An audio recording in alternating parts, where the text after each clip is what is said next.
자, 오늘 6주차 수업은요, 메모리하고 하드디스크에 관한 문제 해결은 아니고 사실은 이런 얘기를 할 건데, 질문에 뭐가 나왔었냐면 그 명칭에 관한 이야기를 했어요. 명칭, 이 명칭의 의미가 뭐냐 이런 걸 질문하셨는데, 여기 이제 인텔이라고 하는 기업이 i3, i5, i7, i9라고 하는 숫자를 가지고 뭔가를 나타내는데 i1은 없고 1, 2, 3, 4, 5, 6, 7도 아니고 3, 5, 7로 나갔단 말이에요. 이게 의미가 뭘까 했는데, 이제 그 인텔 기업이, 인텔이 이제 처음에 그 PC용으로 만든 거를 아니었고요. 일반 컴퓨터용, 슈퍼컴퓨터나 대형 컴퓨터에 들어가는 반도체들을 생산하기 시작을 했죠. 그때는 이제 그 여러 가지 2비트, 4비트, 8비트 이런 CPU를 만들다가, 여러분 8비트는 아세요? 8비트? 8비트? 옛날 그 애플 스티브 잡스가 만든 애플이라고 하는 그 8비트 기종이 있었어요. 여기는 CPU가 뭐가 들어가냐면 6502라는 이름이 들어갔어요. 애플이. 그 다음에 삼성이나 또는 이제 LG 이런 데서, 그때 금성이었죠. 금성 컴퓨터. 이런 데서는 뭐를 만들었냐면은, 만든 게 아니라 이제 그 자일로그라는 회사에서 생산한 CPU를 썼었어요. 8비트를. 그러다가 이제 우리가 이제 흔히 말하는 IBM이라는 얘기는 들어보셨죠? IBM PC가 등장한 거예요. IBM PC가 등장한 건데, IBM PC라는 게 뭐냐 하는 거죠. IBM PC가. PC는 퍼스널 컴퓨터의 줄임말이잖아요. 개인용 컴퓨터. 그런데 거기에서 IBM이란 기업이 슈퍼컴퓨터 이런 거를 생산하다가 개인이 쓸 수 있는 컴퓨터를 하나 만들면 어떨까. 왜냐면 그때 8비트들은 영 시원치 않았거든요. 너무 시원치 않았어. 그 당시 때 8비트 컴퓨터 갖고는 뭘 하느냐, 그 베이직이라는 언어가 탑재되어 있어요.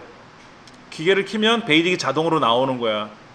얘는 운영체제가 없었으니까 그냥 키면 베이직이야. 근데 만들고 나서 저장을 못하는 거예요. 운영체제가 돌아가야 거기에다 보조기억 장치가 움직이고 해서 저장을 하는데, 그냥 수업 시간에 밤새도록 입력하면 그대로 두든지 전원을 꺼버리면 내용이 지워지는. 그러다가 이제 플로피 디스크라는 거를 맞춰가지고 데이터를 넣어주고 거기다 저장도 하게끔 하는 거를 이제 애플이 만들어냈던 거예요. 근데 8비트라고 하는 거는 8개 데이터 명령이 들어가서 처리되는 구조니까 처리되는 속도가 느리단 말이에요. 이때 8비트 컴퓨터의 처리 속도가 1MHz예요. 1MHz.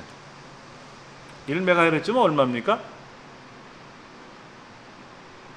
100만이죠. 100만. 메가가 100만 아닙니까? 그렇죠. 지금은 뭐죠?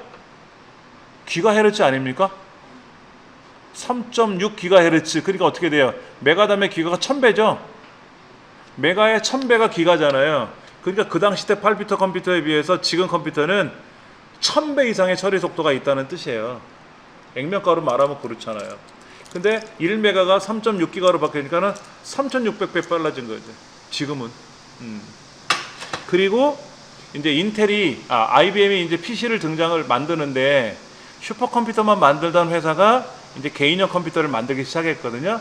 그래서 우리가 지금 쓰는 이 컴퓨터를 IBM PC라고 해요. 그 다음에 이제 애플이 맥을 만들죠. 맥킨토시.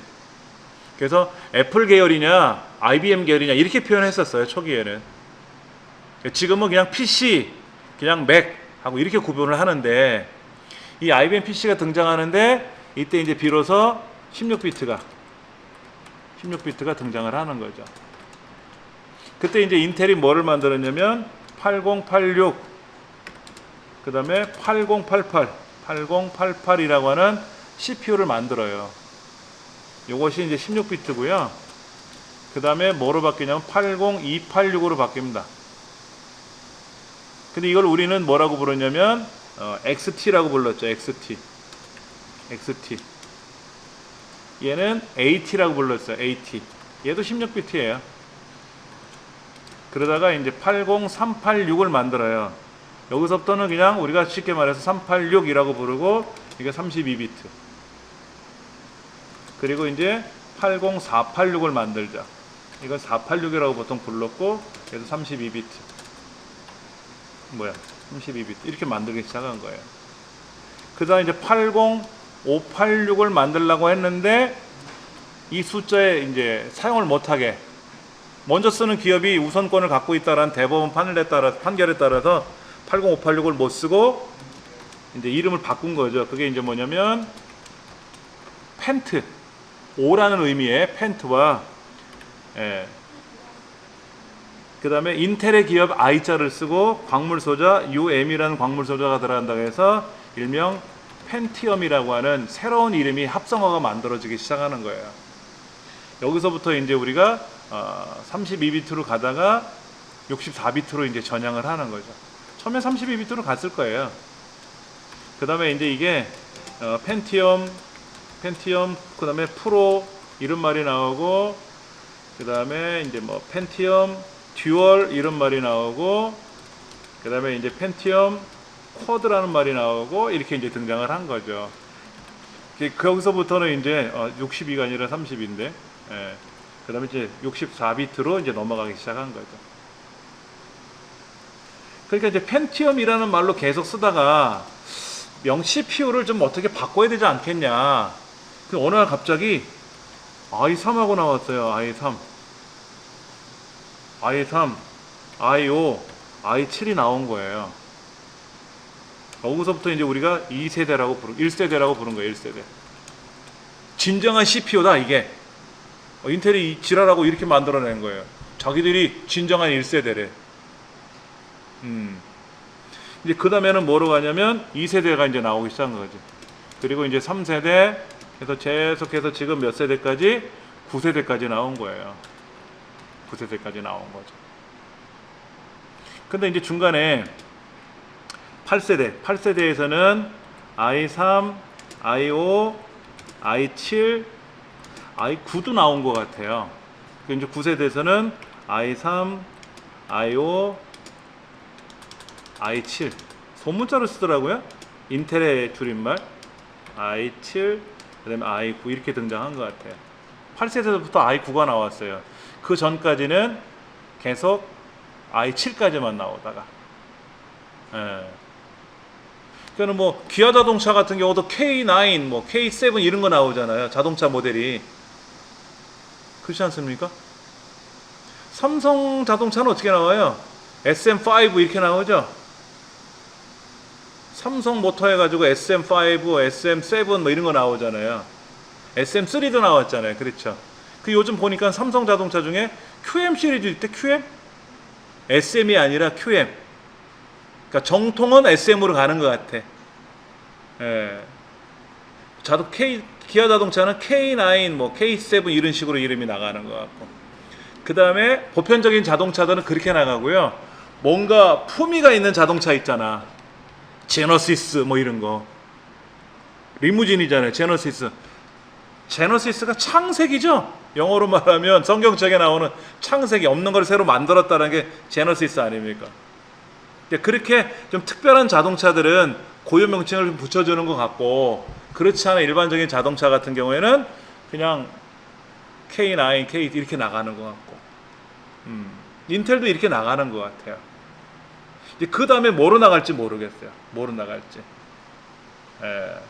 9세대 되면 10세대 나오겠지? 11세대 나오겠고, 그렇죠? 나오겠지만 이걸 어떻게 진행을 할지는 모르겠고, 그 다음에 그래픽 카드 같은 경우도 그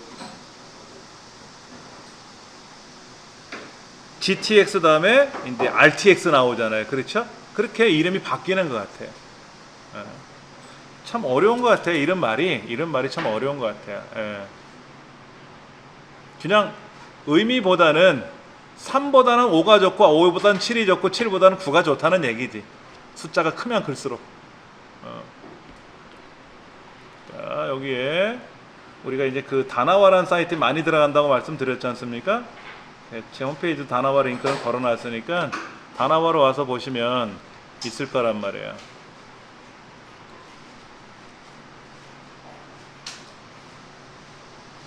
CPU 가서 보면은 이제 인텔은 이렇게 나가고 AMD는 또 라이젠이라는 이름으로 들어가요.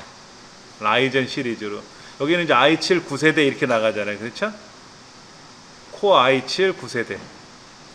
9세대 같으면은 옥타코어로 가는 거죠. 옥타코어. 근데 이제 i7이 9세대고요. 저 옥타코어고 i5는 헥사코어일 거예요. 헥사. 헥사는 6이란 뜻이지 않습니까? 옥타는 8이란 뜻이고. 예. 여기 보니까는 9세대 i7 옥타 맞죠? 그렇죠? 그 다음에 i9에 9세대 i9죠. 그렇죠? 그러면 옥타코어인데 스레드가 16개. i7 같은 경우에는 9세대인데 스레드 8개.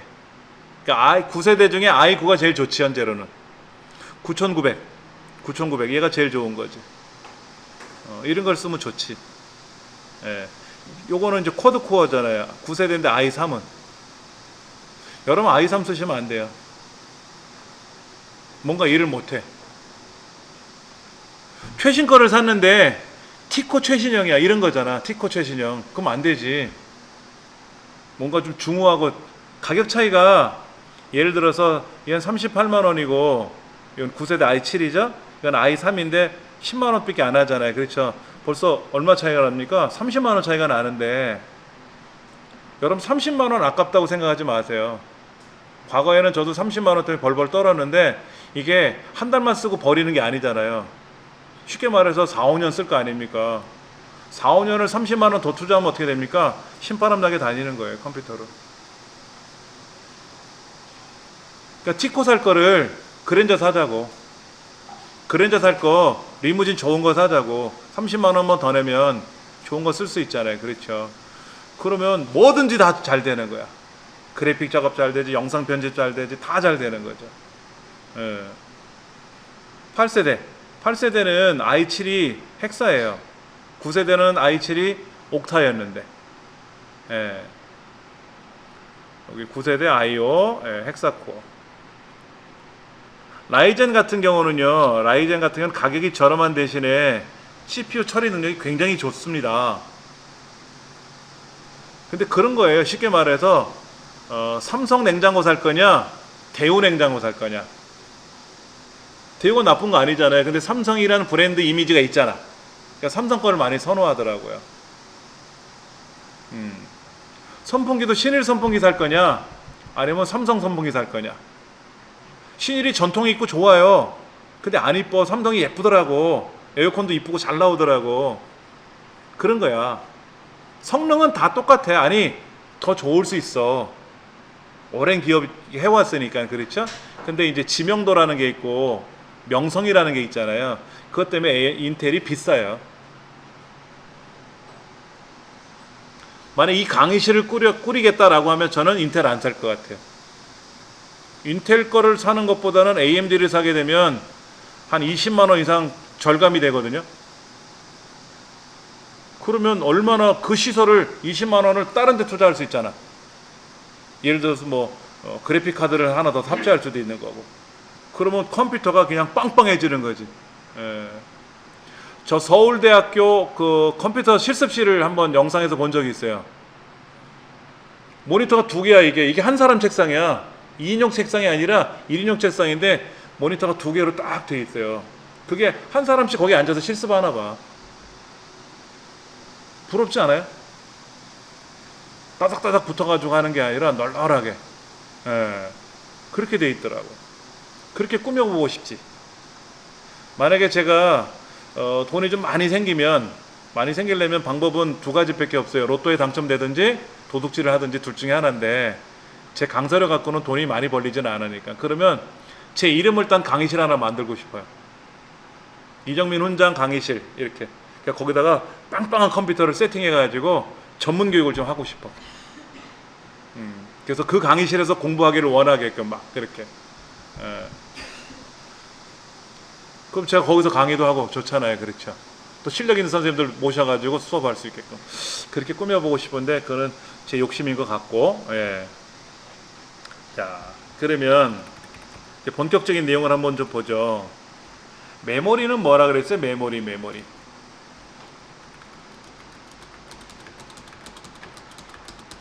굉장히 어려워요. 말이 어려운데 이거 다 우리가 몰라도 상관은 없어요. 이거 봐봐. 어유 뭐 배드섹터 알아보기 뭐 이런 배드섹터가 날 일도 없는데 메모리라고 하는 역할이 뭡니까? 메모리의 역할이 뭐예요?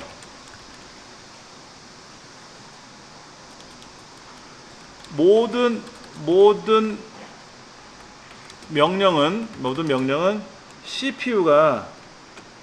CPU에 의해서 지시된다. 그 지시된 명령에 의해서 작업은 메모리에서 한다. 모든 명령은 CPU가 내리는데 그 명령에 따라서 실제 작업을 해야 될 거 아닙니까? 자, 김장합시다. 그러면 그래 시어머님이 자 오늘 김장 100포기 할 거야 라고 하면 이제 며느리들이 이제 아이고 힘들어 라고 하겠지. 그럼 시어머니가 CPU 역할을 하는 거지. 자, 무채 썰어야 되고 고춧가루 뭐뭐 써야 되고 얘기를 한단 말이에요. 그럼 실제로 버무려야 될 거 아닙니까? 배추 절인 거하고 속하고 버무려야 될 거 아닙니까? 그 버무리는 작업장이 어디다? 메모리예요. 자, 운영체제가 작동된다. 그 다음에 현재 실행 중인 프로그램이 작동된다. 그리고 입력한 데이터가 보관된다. 자, 보세요. 우리가 지금 제가 메모장 실행했잖아요. 또 웹브라우저 실행했잖아요. 크롬 브라우저. 그럼 크롬 브라우저 어디서 작동을 해야 될 거 아닙니까? 이 작동이 어디서 되고 있다? 메모리에서 작동되고 있는 거예요. 사람으로 말하면 전원이 켜졌죠. 태어났잖아요. 아직 전원이 꺼지지 않았잖아. 우리 작동 중에 있잖아. 그러면 내가 보고 듣고 모든 것들이 어딘가 기억이 될 거 아닙니까? 그 기억되는 공간이 바로 메모리예요. 지나가다가 저기 어디 갔더니 거기 떡볶이가 맛있어 기억할 거 아닙니까? 그게 메모리에 기억되고 있는 거예요. 지금 메모장을 실행했어요. 메모장도 지금 메모리에서 작동되고 있는 거예요. 포토샵을 실행했어요. 포토샵도 어디서 작동되고 있다? 메모리에서 작동 중에 있어요. 그러니까 중요한 거는 뭐냐면 실행 중인 프로그램이 작동되는데 사용하지 않는 프로그램은 종료를 시켜야 돼요. 자, 포토샵도 실행하고 파워포인트도 실행하고 엑셀도 실행하고 다 실행해 놓고 인터넷만 보고 있단 말이야. 물어보죠. 포토샵 언제 하실 거예요? 했더니 이따 생각나면 해볼 거예요. 엑셀은요? 엑셀은 할까 말까? 파워포인트는요? 내가 언제 틀어놨지? 나 안 할 건데? 이러고 있는 거야. 쉽게 말하면 먹지도 않을 반찬 다 끓여놓은 거야 지금. 상도 삐져본데 빨리 종료해야지. 안 쓰는 거는.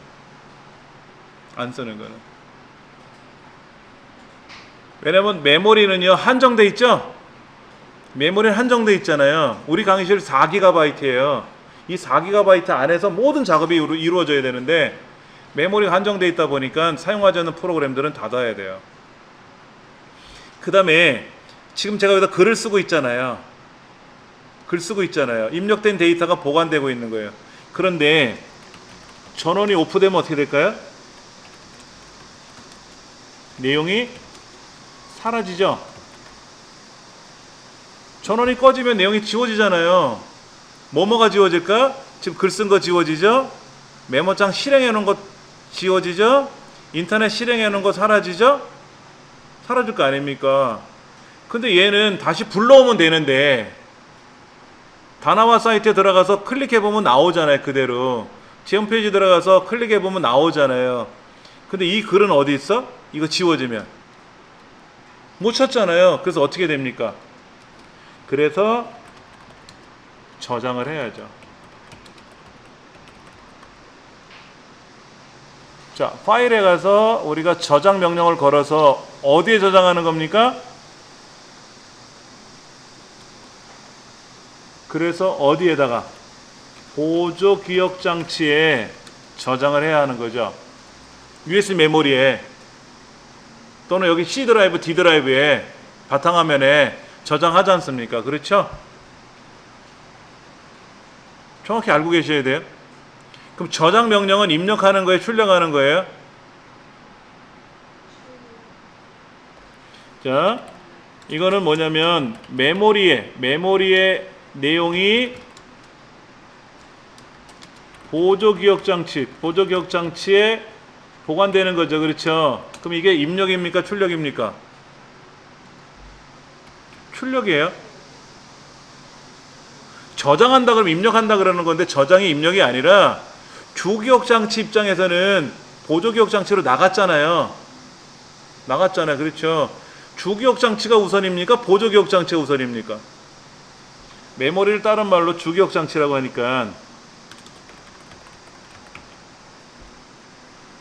메모리의 내용이 주기억 장치 내용이 보조 기억 장치에 보관된 거니까 이거는 출력이에요. 나갔잖아.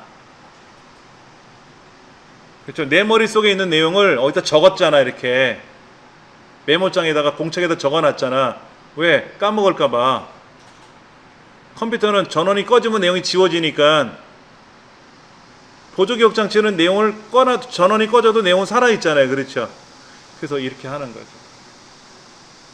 그러니까 메모리를 잘 관리해야 돼요. 메모리를 잘 관리해야 돼요. 예, 메모리 관리를 못하면 컴퓨터는 그냥 버버버 멍청이가 되는 거예요. 자, 한번 보세요. 183페이지. 메모리는요, 굉장히 많아요. CPU 안에도 메모리가 있어요. 여기서 말하는 메모리는 주기억 장치를 말하는 건데, 여기서 말하는 건 이제 주기억 장치를 말하는 거예요. 메모리는 쉽게 말해서 주기억 장치도 있고 보조기억 장치도 있고 종류가 많아요. 되게 많은데 여기서 말하는 메모리는 주기억 장치를 보통 의미하고 하여튼 저장할 수 있는 공간을 말한다는 얘기죠. 그러면 일반적으로 말하는 주기억 장치보다 CPU에도 메모리가 있다는 거죠. CPU. 자, 보세요. 여기 CPU에도 저장 기능이 있어요. 이거를 뭐라고 부르냐면 레지스터라 그래요. CPU에 있는 저장 기능을 레지스터라 그래요.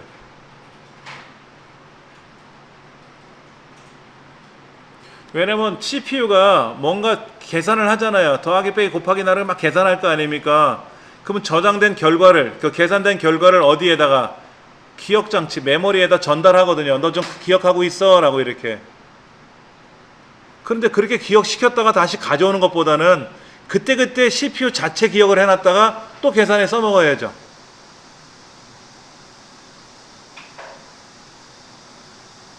우리가 보관하는 메모리, 저장하는 공간이 있고 그때그때 써야 되는 것들이 있거든요.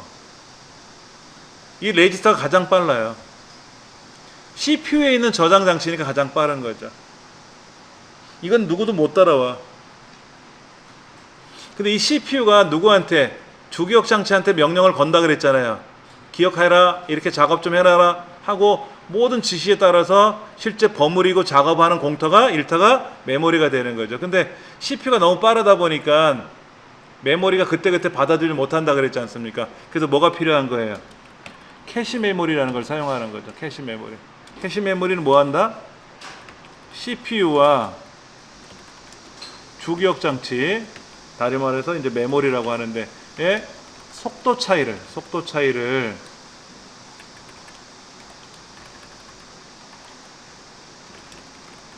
완충시켜주는 기능이에요.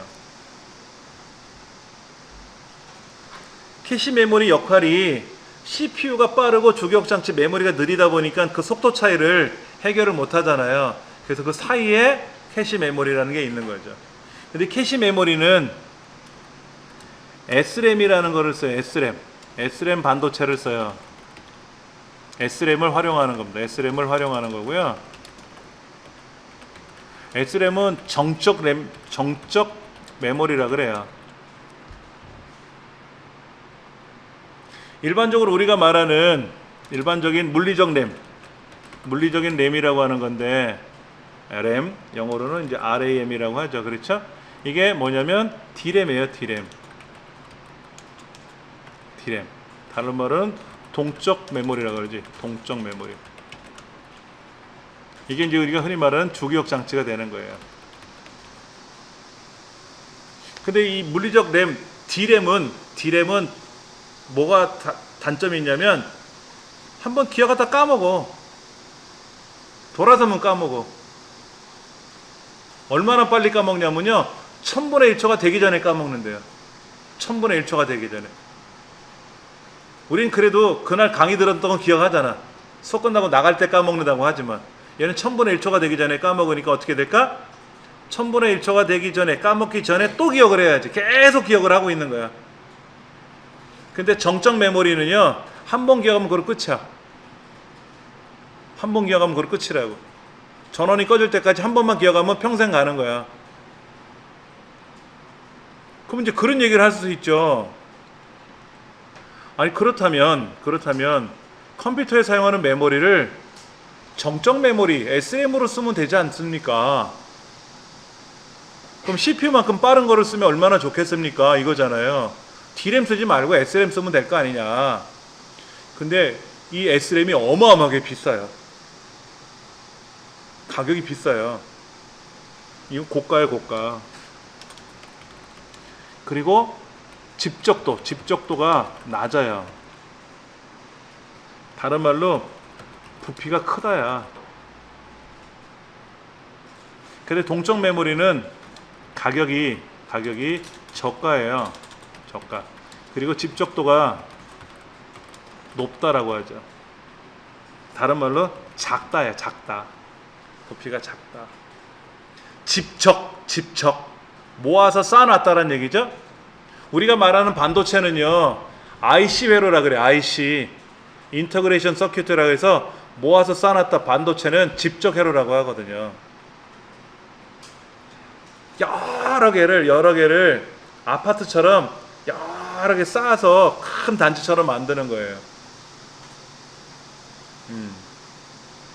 물리적인 램, 우리가 흔히 말하는 아까 그 메모리 꽂은 거 보셨잖아요. 그런 메모리들은 싸요. SRAM은 너무 비싸가지고 못 쓰는 거지. 그러면 지금 컴퓨터를 SRAM으로 만약에 교체한다 그러면 컴퓨터 한 대가 뭐 몇 천만 원 할 수도 있어요. 노트북은 꿈도 못 꿔요. 지게다 지고 다녀야 될지도 몰라. 부피가 크니까. 그러니까 컴퓨터를 하나 사왔는데 냉장고만한 걸 사오는 거죠. 투도와 냉장고. 이런 걸 사올 수가 있단 말이에요. 메모리 때문에. 너무 비싸서 못 쓰고. 그러니까 개인은 이걸 쓰기가 힘든 거죠. 그러니까 이제 반도체 회사들이 삼성이나 이런 하이닉스 이런 데서 어떻게 하면 빠른 메모리를 만들까? 같은 D램이라도 빠른 속도를 내는 그런 메모리를 만들어낼 거 아닙니까? 근데 이 D램은 빨라지는 건 상관이 없는데 기억하면 지워지니까 계속 기억을 하려고. 여러분, 오리가 물 위에 떠 있으면, 가만히 있으면 물에 빠진대요. 그래서 계속 밑에서 물장구를 치는 거예요, 발로. 안 그러면 빠진대요. 우리는 그걸 모르고 그냥 가만히 있는 거로만 알고 있는 거지. 그런 거하고 똑같은 거예요. D램은 그걸 계속 해야 되고. 리프레시라고 그래요. 리프레시 사이클. 재기억하는 게 너무 빨리 하는 게 힘들어서. 자, 응용 프로그램이 직접 실행이 되고 이런 거다. 자, 183페이지 아래쪽에 보면 우리가 윈도우 10에서 응용 프로그램이나 앱을 실행하면 가장 먼저 하드 디스크로부터 있는 내용이 주기억 장치로 들어와서 실행이 되는 거예요. 그러니까 우리가 쉽게 말해서 여기 있는 내 컴퓨터 상에 있는 이런 프로그램 엑셀을 실행하면 엑셀이 작동되지 않습니까? 그럼 엑셀은 어디 있었어요? 원래 보조기억 장치 있었죠. C 드라이브에. 이 컴퓨터 안에 보면 여기 안에 프로그램 파일스 안에 마이크로소프트 오피스라는 거 안에 어디야? 여기 오피스 안에 여기 엑셀이 설치된 거예요. 이게 엑셀이거든요. 아래 한 걸도 다 여기에 보조기억 장치에 설치되는 거예요. 그럼 얘를 실행하면 주기억 장치에 와서 작동을 하는 겁니다. 주기억 장치. 그러니까 엑셀 지금 안 할 거야. 그러면 닫아놔야지. 공간이 부족하잖아. 그 다음에 엑셀이 어차피 보조기억 장치에 설치가 돼 있으니까 전원을 꺼도 내용은 지워지지 않으니까 다음에 또 불러 쓰면 되는데, 이렇게 그 안에 입력한 데이터는 어떻게 된다? 전원이 꺼지면 안 되잖아요. 그러니까 우리가 저장 명령을 거는 거지. 보관을 해둬야지. 네, 그 작업을 해야 되는 거죠. 184페이지 보조기억 장치, 주기억 장치 이런 말이 나오는데, 주기억 장치는 전원이 켜 있을 때만 작동이 되고, 보조기억 장치는 우리 공책이나 책처럼 기록해 놓은 거니까 이거를 버리지만 않는다면 이 책의 내용은 그대로 남아 있잖아요. 그렇죠? 이런 책들이 보조기억 장치예요. 근데 보조기억 장치는 느리잖아. 내가 뭘 하나 찾아보려면 일일이 다 책을 넘겨봐야 되는데, 머릿속에 들어와 있으면 어떻게 돼요? 머리에 넣기가 힘든 거지. 그렇죠? 사람들은 머리에 넣기가 힘들다고 하는 거지만 한번 들어오면 안 나가잖아.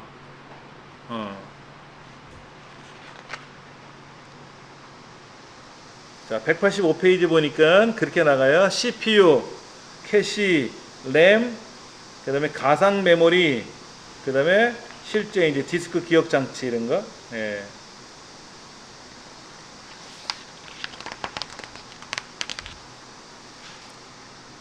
메모리 속도는 어떻게 될까요? 자, 보세요. 여러분들이 컴퓨터를 이제 조립을 하시려면 메인보드 CPU를 먼저 보셔야죠. 그렇죠? 자, 보세요. 내가 메인보드를 하나 조립을 하겠다라고 하면, 여기는 메인보드 한번 볼게요. 여기 뭐라고 써 있냐면요, 메모리 용량이 최대 64GB까지 쓸 수 있대요. 얘가 이 컴퓨터 안에는 메모리가 64GB까지 쓸 수 있다고 돼 있어요. 여기다 128GB를 꽂으면 어떻게 된다? 안 돼. 64GB만 작동된다고. 그 다음에 쭉 내려가서 또 다른 걸 좀 볼까요? 이렇게 쭉 내려가면은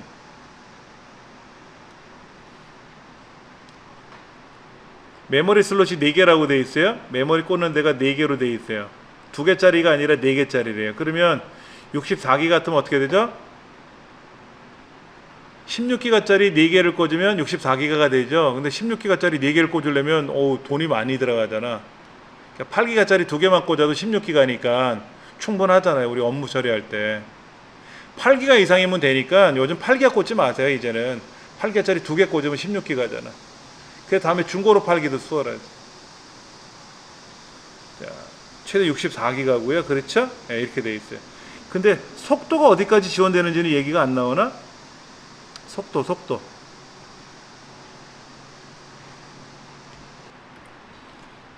여기 지금 보면은 메모리를 꽂을 수 있는 공간이 있는데, 얘가 지원한 속도가 있어요. 메모리에 지원한 속도. 메모리가 여기 있다. DDR4 방식의 메모리고요. 2666까지 지원한대요. 그 다음에 1R 곱하기 8, 2R 곱하기 8 메모리 모듈 지원한대요. 2R 곱하기 8이라는 건 뭐예요? 한 면만 들어있다는 거고, 2R은 양면이 들어가 있다는 거고. 하여튼 다 지원한다는데, 메모리 속도가 있어요. 메모리 속도 2666까지 2400, 2133 이런 메모리 모듈을 지원한대요. 그러면 여기 가서 여러분이 메모리를 보실 때 램이라고 하는 거, DDR4 방식이죠. 그렇죠? 메모리에는 속도가 있어요. 여기 속도가 있잖아요. 보세요. 3200, 3000, 2666, 2400, 2133. 근데 얘가 뭐라고요? 2666까지. 얘는 3000짜리, 3200짜리 메모리를 사서 꽂으면 어떻게 돼? 이거 사서 꽂으면 인식 안 돼. 얘는 고가의 메모리예요. 굉장히 비싼 좋은 메모리인데, 얘는 거기다 꽂으면 어떻게 된다? 얘는 2666까지 지원하는 건데 2400이나 얘는 2000 뭐로 돼 있죠? 3200짜리잖아요. 안 되지. 이거 사면 안 돼. 여기 2666 있잖아요. 이거 2400, 2133 이 세 가지 메모리만 인식하는 거잖아요. 그렇죠? 그걸 봐야 돼. 이런 거. 삼성 거. 삼성이 제일 만만하지 뭐. 삼성 거 빠른 거네 이거는. 2666, 2666, 2400. 2400보다는 2666이 좋은 거죠? 이게 더 좋은 거야. 얘 속도가 빠른 거야. 얘는 23,000, 4기가죠, 4기가. 이거 16기가가 88,000원. 16기가가 얘는 76,000원. 똑같은 16기가인데 얘는 2666짜리 88,000원이고 중고가 더 비싸. 89,000원이야. 뭐가 이상하죠, 그렇죠? 새 거는 88,000원이고 중고가 89,000원이래. 그 다음에 아까 요거는 76,000원. 속도 빠른 게 좋은 거예요. 여러분 자동차를 샀는데 엑셀레이터를 계속 밟았는데 시속 80km밖에 안 나와. 그럼 어떻게 돼? 안 되지. 고속도로에서 80km 이상을 내야 되는데 70km밖에 안 나온다 그러면 걸리잖아요. 느리면 안 되지.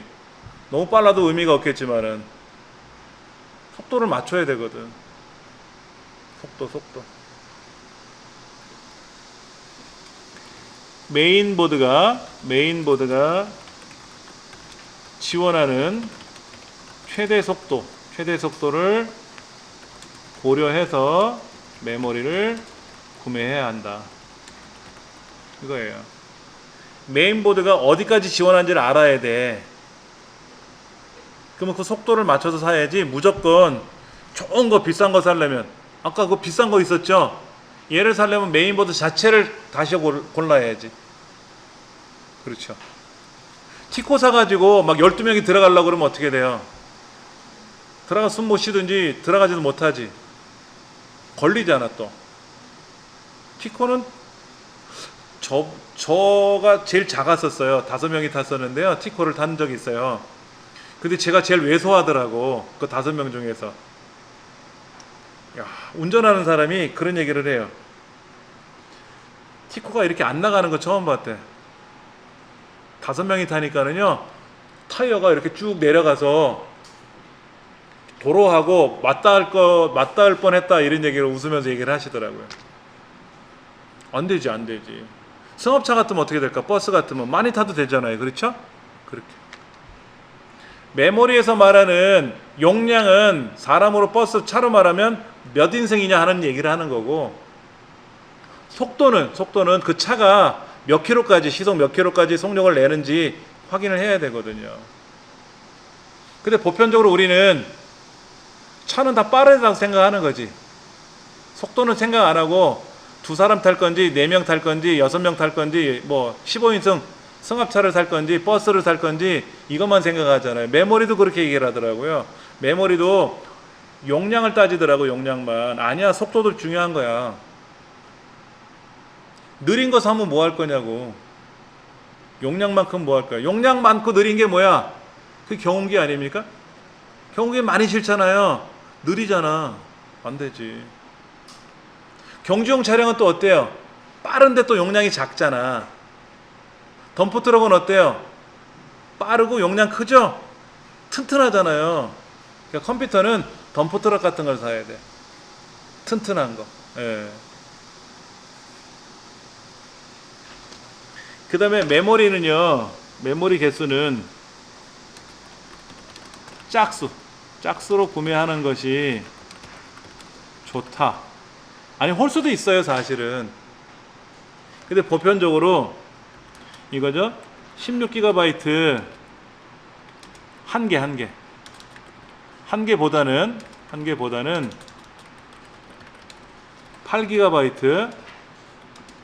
2개가 좋다. 그 이유는 뭐다? 듀얼 채널이라는 거. 듀얼 채널. 한 개보단 2개를 꽂으면 2배로 빨리 가는 거예요. 이해가 좀 안 되죠. 그렇죠?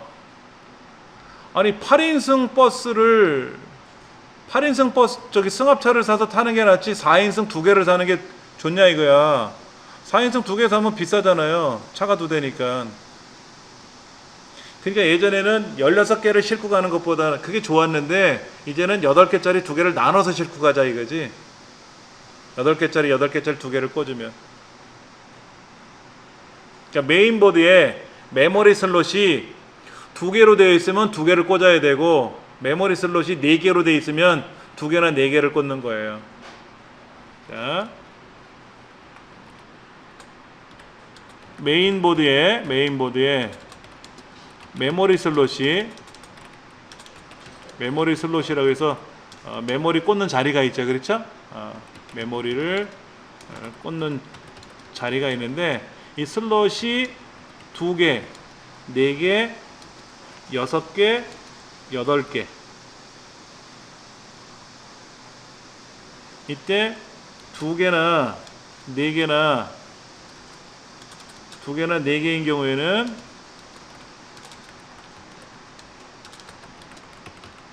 얘는 2개 또는 4개를 장착하는 게 좋고요. 그 다음에 이제 그 6개인 경우에는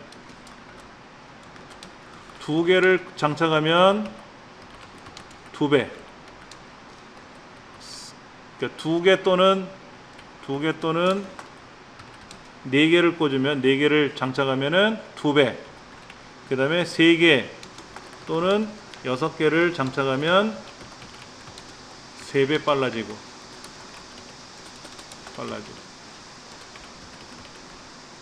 그 다음에 이제 8개인 경우도 있어요. 메모리를 꽂는 데가 8개인 경우에는 좀 특이한 경우죠. 이건 비싼데.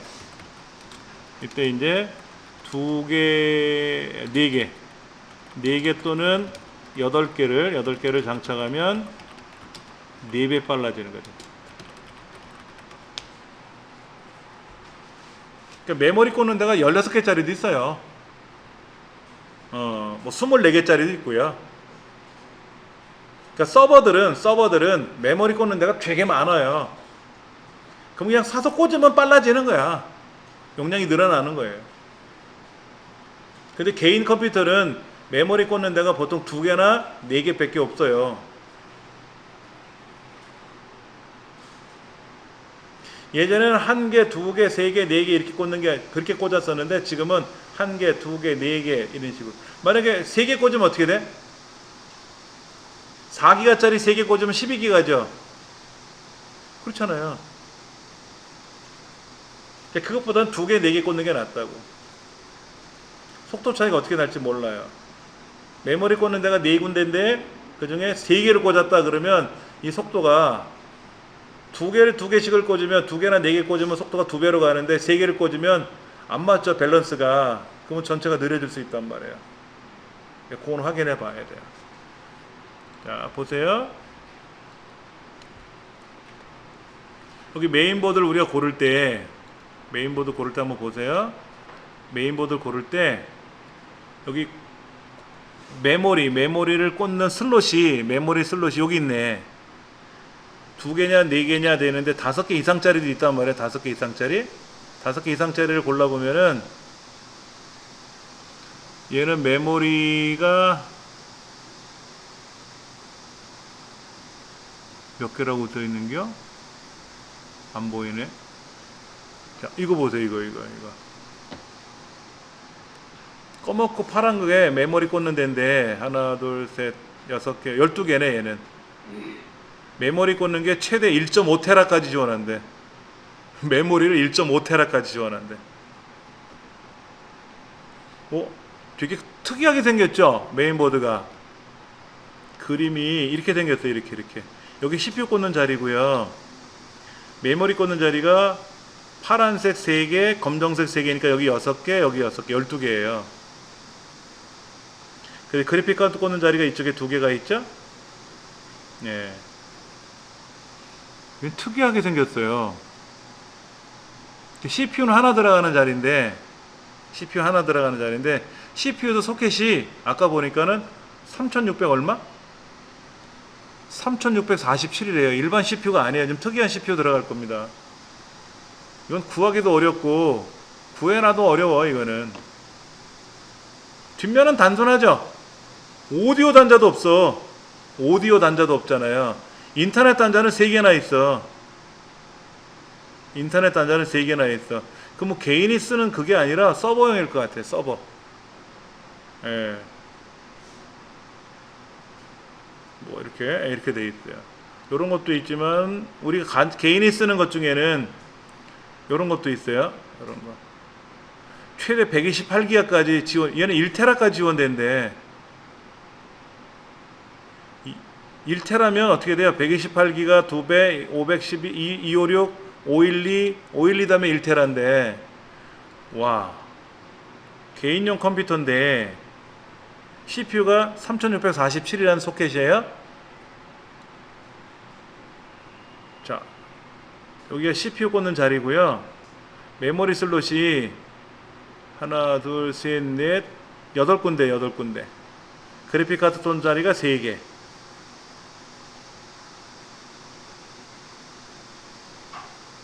그 다음에 인터넷, 이거 뭐야? 직렬 포트라고 하는 거거든. 직렬 포트. 직렬 포트는 언제 쓰는 거냐면 지금은 거의 없어요. 컴퓨터에. 이게 뭐냐면 옛날 PC 통신할 때 여기다 모뎀을 연결하거나 아니면 옛날 구형 마우스 여기다 연결했었거든요. 최첨단을 걷는 메인보드인데 이게 왜 들어갈까? 사운드는 있어요. 개인이 쓰는 PC용이에요. 이거 PC용 메인보드인데 어마어마하게 비쌀 것 같아. 아까 보니까 금액이 얼마라고? 거의 뭐 50몇만 원 되죠? 그렇죠. 다 그래. 다 커요. 이거 다 크잖아. 메모리 꺼는 데 양쪽으로 돼 있다고. 메모리 꺼는 데가 양쪽으로 돼 있어가지고 128기가까지 지원이 되는 거죠. 근데 이런 거 사가지고 메모리 8기가 꽂았으면 아깝잖아. 그렇잖아요. 리무진 예를 들어 벤츠 리무진 사가지고 동네 장터에 가서 물건 사오는 거랑 똑같잖아. 너무 아까워. 이런 거 사면 여기에 맞는 업무를 해야지. 업무를. 그렇게. 그러니까 다르죠, 그렇죠? 다르단 말이야. 메인보드랑 메모리랑 맞춰서 해야 돼요. 189페이지에 요즘 보급형 메모리는 메모리 슬롯 2개만 제공하기 때문에 이게 아니라 보급형 메인보드는 이거예요. 보급형 메인보드는 메모리 슬롯이 2개만 제공한다라고 써야 맞는 말이겠죠. 그렇죠? 이제 보급형 메인보드는 메모리 슬롯이 2개. 그 다음에 이제 일반형 메인보드는 메모리 슬롯이 기본으로 4개. 1개짜리도 봤어요. 홈쇼핑에서 파는 물건들. 메모리 슬롯이 하나야. 세상에. 그러니까 메모리 슬롯이 하나면 듀얼 채널이 안 돼요. 안 빨라요.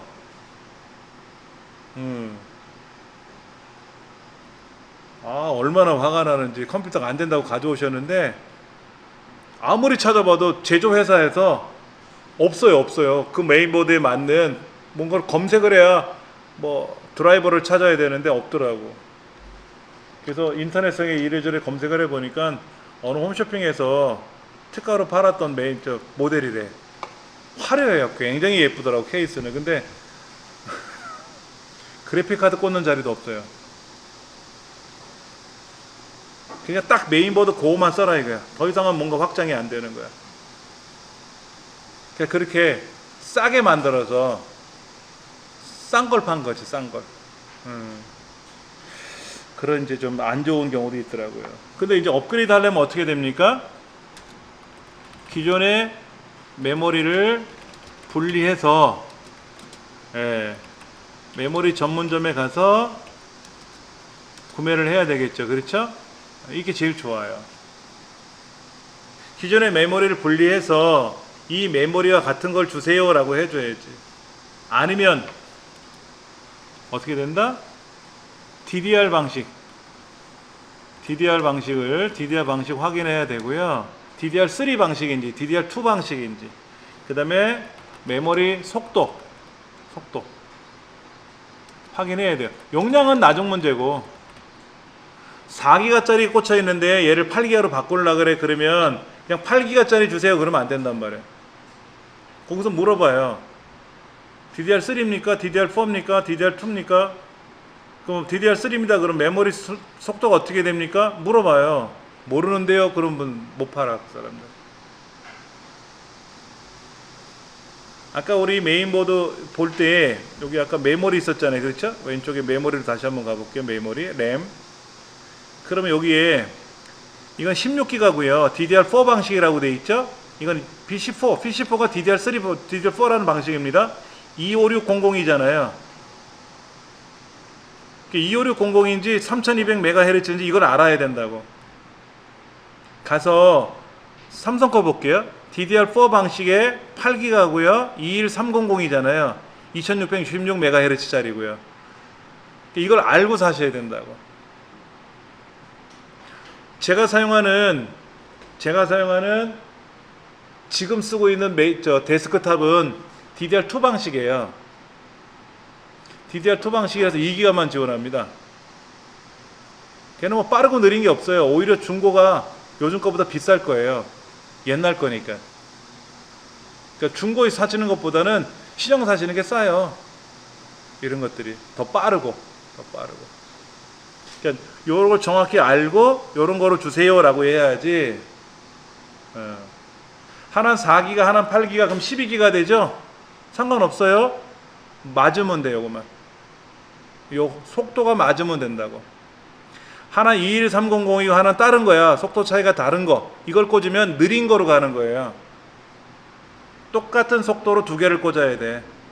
하나는 8기가, 하나는 16기가 상관없다고.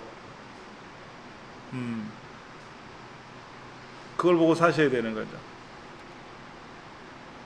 메모리 속도 확인해서 구매를 하셔야 되는 거죠.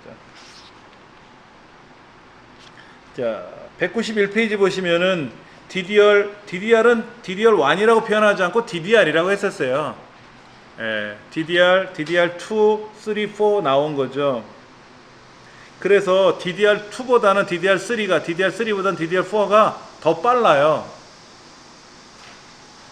그런데 이 메모리가 서로 호환되지가 않아요. 메모리 꽂는 데가 달라. 모양새가 다 달라. 보세요. 그림 보세요. 책에. DDR은 184핀이었고요. DDR2는 240핀이고요. DDR4는 284핀이에요.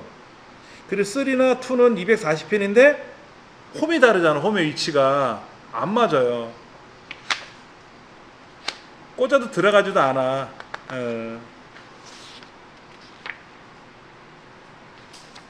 자, 속도가 다른 메모리를 섞어서 쓰면 어떻게 된다고요? 느린 속도로 가는 거예요. 느린 속도에 맞춰서 작동이 돼요. 안 되겠죠. 그러면 하나 빠르고 하나 느린 거라면 둘 다 느리든지 둘 다 빨라야지. 괜히 비싼 거 샀잖아. 느린 거에다가 좋은 거를 샀단 말이야. 비싼 거를. 그랬더니 안 빨라졌잖아. 둘 다 빠른 거를 사야지.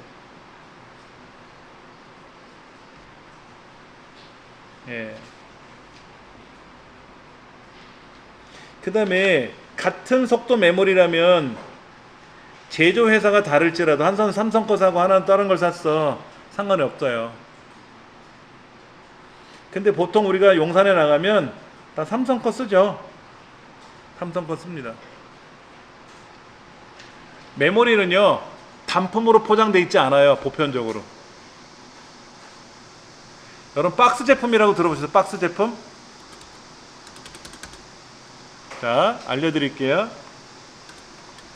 박스 제품이 있고요. 벌크 제품이 있고요. 역수 제품이 있고요. 이런 말들이 좀 되게 많아요. 박스는 뭐냐면 낱개로 포장되어 있는 게 박스 제품입니다. 벌크는 여러 개로 포장되어 있는 거예요. 역수 제품은 역수입해서 재판매하는 제품을 역수 제품이라고 합니다.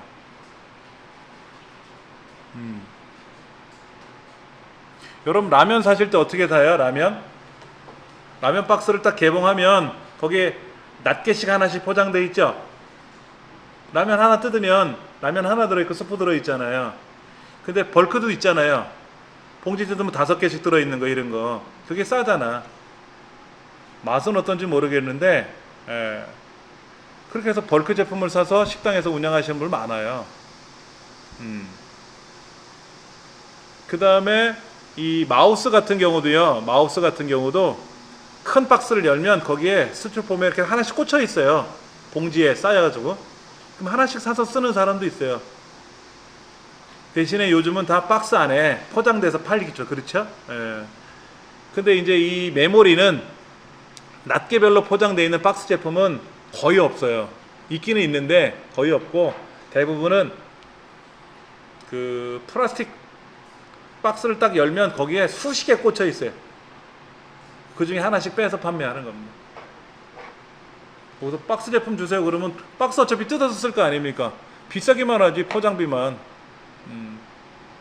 모니터라든지 이런 거는 벌크 제품은 없어요. 부피가 크니까 어차피 다 박스별로 낮게 포장이 돼 있는데, DVD 같은 거, CD, DVD 같은 경우도 벌크 제품 많습니다. 그러니까 박스 제품으로 견적 보고 꽂을 때는 벌크 제품을 꽂아요. 그럼 박스 제품 한 3, 4천 원 비싸거든요. 그리고 조립할 때는 벌크로 조립하면 안 되잖아요. 그래서 어느 매장들은 거기에 들어갔던 모든 박스를 버리지 않고 다 보내줘요. 이거로 조립했다라는 거로.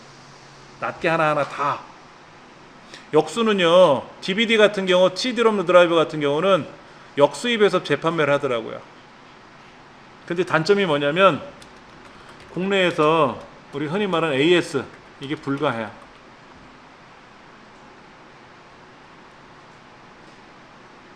LG가 많았어요. LG가.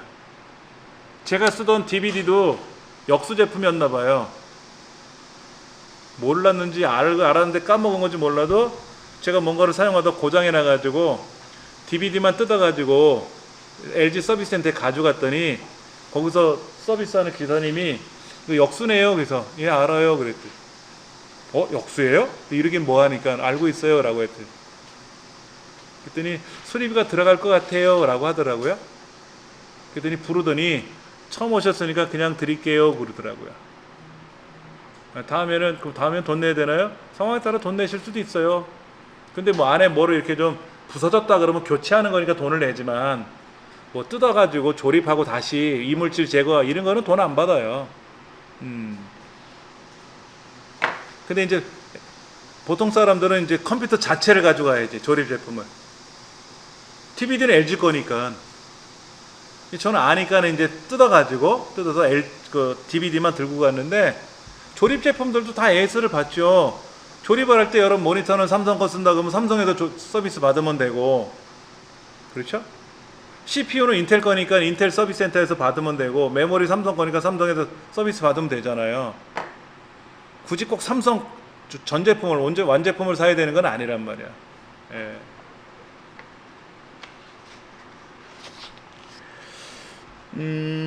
요런 것도 있어요. 윈도우 10에서 윈도우 10이 그 32비트 윈도우냐 64비트 윈도우에 따라서 달라지는데, 32비트면 4기가까지만 지원을 해요. 이게 문제라. 윈도우 7, 윈도우 10 32비트 방식에서는 4기가바이트까지만 인식을 해요. 그 다음에 윈도우 7이나 윈도우 10 64비트 방식, 우리 지금 64비트 깔려 있단 말이에요. 여기는 2테라. 그러니까 윈도우 10 홈은 128기가바이트까지 지원한다고 돼 있고, 윈도우 10 프로가나 또 엔터프라이즈 같으면 2TB까지. 여러분 2TB까지 지원하면 뭐 할 겁니까? 아까 메인보드가 64기가 지원한다, 128기가 지원한다 써 있었잖아요. 메인보드에. 그러니까 이거는 메인보드 사양에 따라서 다르다라고 보시면 돼요.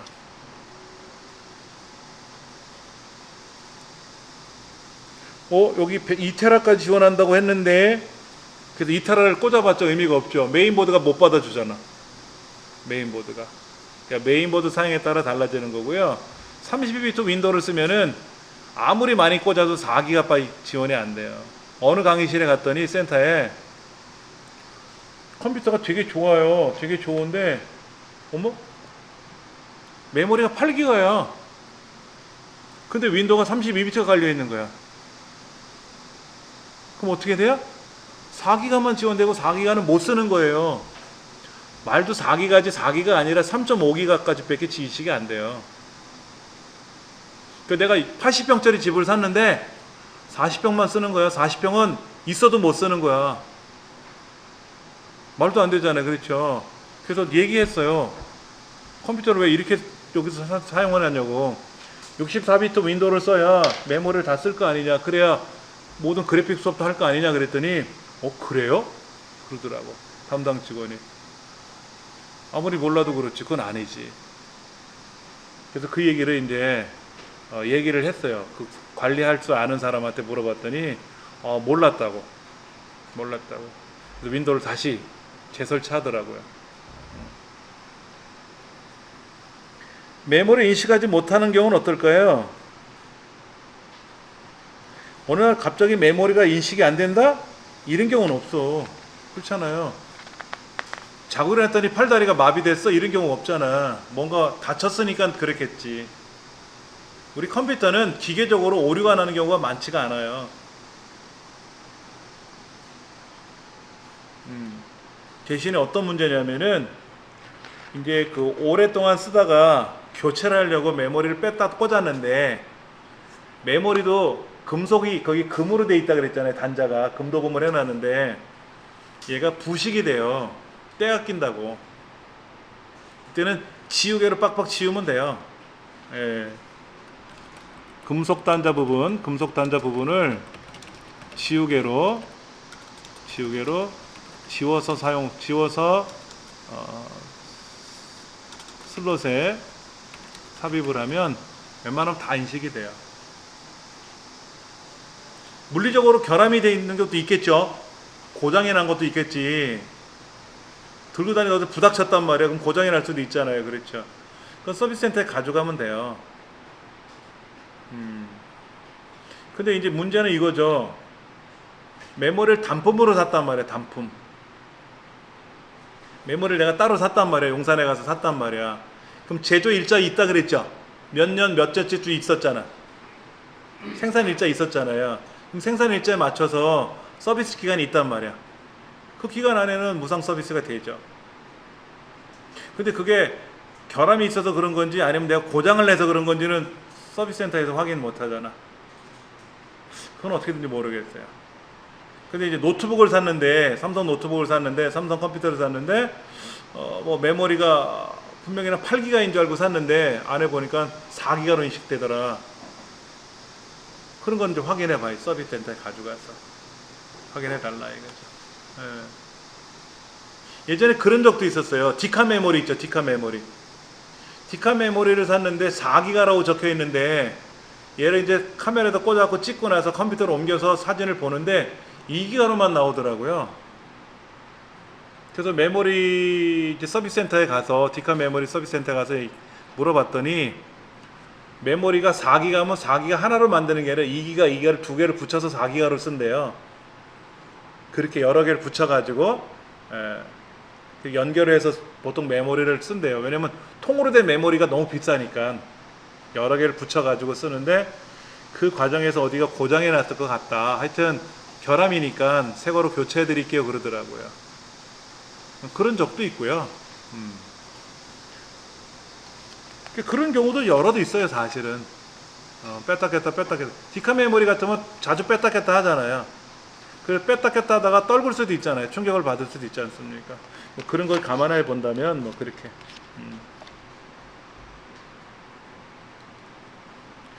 하드디스크는 대표적인 보조기억 장치 중에 하나죠.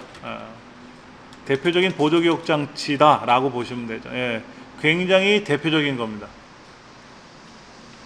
용량이 크고 가격이 저렴하다. 근데 이제 단점은 뭐다?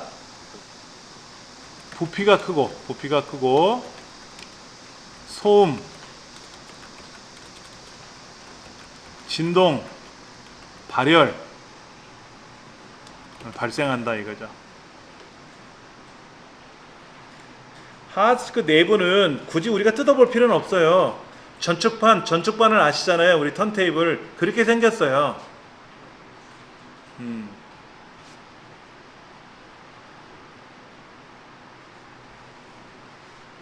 하드디스크 내부는 그 플래터라는 철판이 들어가 있어요. 거기 자성체가 회전하는데, 그 다음에 헤더라는 게 있어요. 헤더는 뭐냐면 자료를 읽고 기록하는 부분입니다. 플래터라고 하는 철판이 돌아가는데, 전축판이 돌아가면 그 전축바늘이 올라가서 노래를 재생할 거 아닙니까? 그것처럼 헤더라는 게 있어요. 그리고 얘는 완전히 밀폐된 상태로 작동이 됩니다. 전기적인 신호에 의해서 안에서 막 왔다 갔다 하는 겁니다. 예. 근데 이제 어떻게 구성되어 있냐면 트랙이라는 게 있어요. 트랙. 그 다음에 섹터라는 것도 있어요. 섹터. 트랙은 원형이죠. 원형.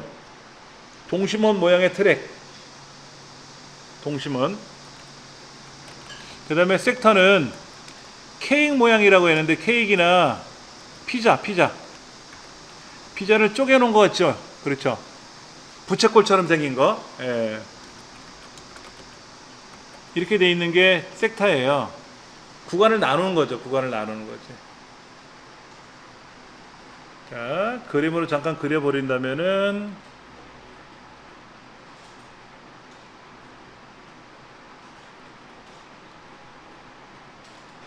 자, 이렇게 돼 있어요. 이렇게 원을 그린단 말이에요. 이렇게. 이게 트랙이고요. 이게 트랙이고,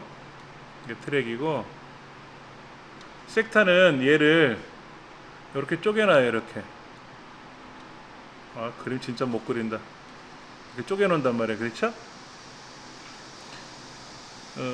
플로피 디스크 같은 경우에는 트랙이 80개예요. 섹터가 18개고요. 플로피 디스크 같은 경우에는 트랙이 80개, 섹터가 18개. 지금 제가 8개로만 나눠놨는데 18개예요. 그러면 여기에 요 안에 데이터가 저장되는 겁니다. 그럼 여기 들어가는 데이터하고 여기 들어가는 데이터가 어떨까요? 여기 있는 데이터가 동일해요. 공간이. 밖으로 나가면 크죠? 원이 뒤가 넓잖아. 길이가 넓잖아요. 그렇죠? 길잖아요. 근데 안에 있는 거나 겉에 있는 거나 면적은, 용량은 똑같다. 위에서부터 안으로, 안에서부터 밖으로 얘가 뺑 도는데 속도가 어마어마하게 빨리 돕니다. 속도가 빨리 돌아요.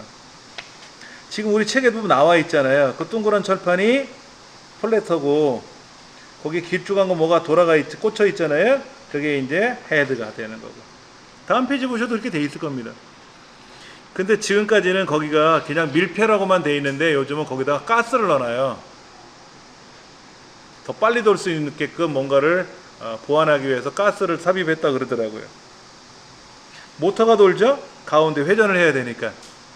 자, 회전체는 어떤 특성이 있다? 소음이 생겨요. 회전을 하다 보니까. 자, 회전체잖아요. 회전체. 그러다 보니까 소음, 진동, 열도 발생한단 말이야. 부피가 크죠? 네, 부피가 커요.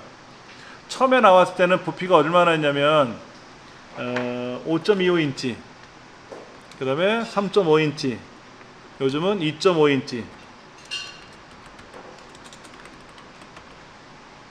그 다음에 이제 속도는 5400, 5900, 7200 RPM이라고 하죠. 그렇죠? RPM 1분에 7200바퀴 도는 겁니다. 그리고 그 서버용 하드 디스크는 뭐라고 부르냐면은 그 스카시 또는 사스라고 부르는데, 이 스카시 서버용은 보통 속도가 15,000 RPM, 더 빨라요. 서버용 하드디스크는 스카시 방식, 뭐 사스 방식 이런 두 가지가 있는데, 가격도 어마어마하게 비싸지만 속도도 많이 빠릅니다.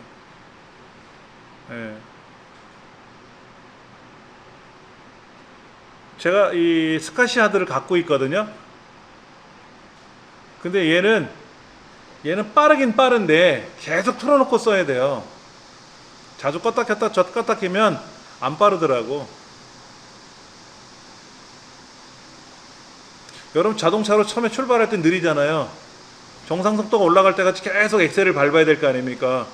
그 속도가 유지가 돼야 되는 거죠. 그렇죠? 근데 우리 PC는 어때요? 사용하지 않으면 멈추고 사용하면 그때 빨라지는 건데, 그러니까 개인이 쓰기엔 불편해요. 서버들은 나 혼자 쓰는 게 아니라 여러 사람이 동시에 쓰는 거잖아요. 서버는. 그러니까 얘는 하루 종일 일을 한단 말이에요. 하루 종일 계속 작동 중에 있거든요. 빨라요. 이래야.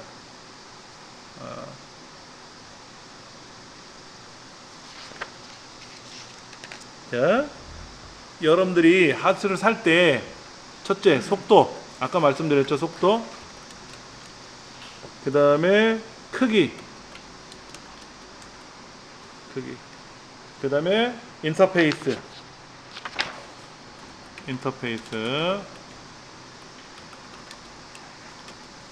자, 속도는 뭐냐면 아까 5400이냐 5900이냐 뭐 아까 7200이냐 뭐 이런 게 있다 그랬잖아요. 그렇죠? 크기는 3.5인치가 PC용이고 2.5인치가 노트북용이에요. 인터페이스는 요즘은 다 SATA 방식을 씁니다. SATA 이제 직렬 방식을 쓰는 거죠. 그 다음에 이제 ID 방식, 다른 말로는 파타라고도 하는데 병렬 방식이라고 해서 지금은 이건 안 써요. 요즘 컴퓨터는 다 직렬 방식입니다. 그 빨간 케이블 들어가 있는 거. 자, 여러분들이 내가 지금 쓰고 있는 컴퓨터에다 하드디스크를 하나 더 달고 싶어. SSD를 달 거냐 하드디스크를 달 거냐 생각하셔야 돼요. SSD는 빨라요. 되게 빠르다 그랬죠. 그렇죠? 근데 얘는 다 그럼 SSD를 쓰는 게 좋으냐? 그건 아니에요.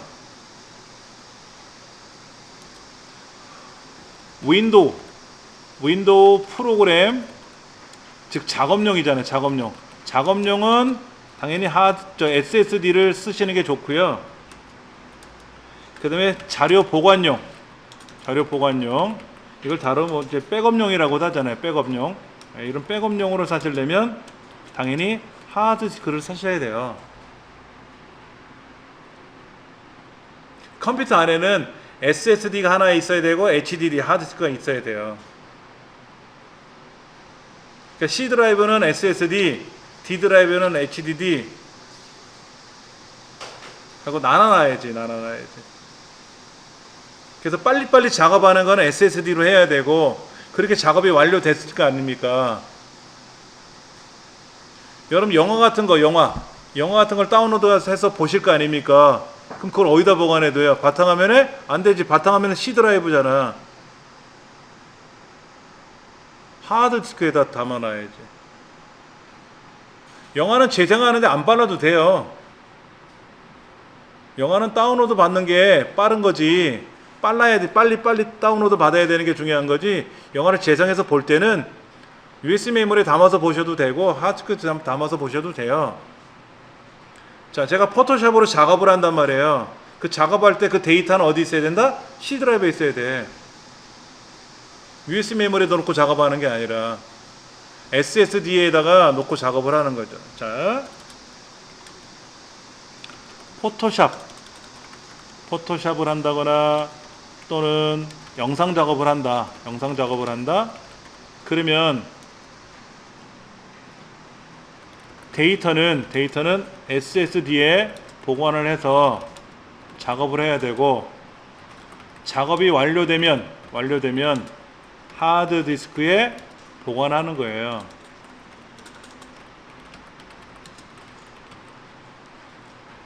SSD에 저장해서, 보관이라고 하니까 좀 그렇다. 저장해서,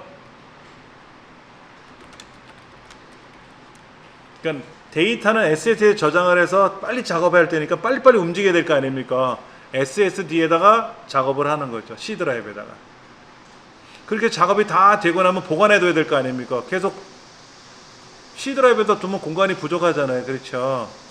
그때는 하드디스크에다 저장하는 거지. 외장 하드라든지. 그렇게. 예.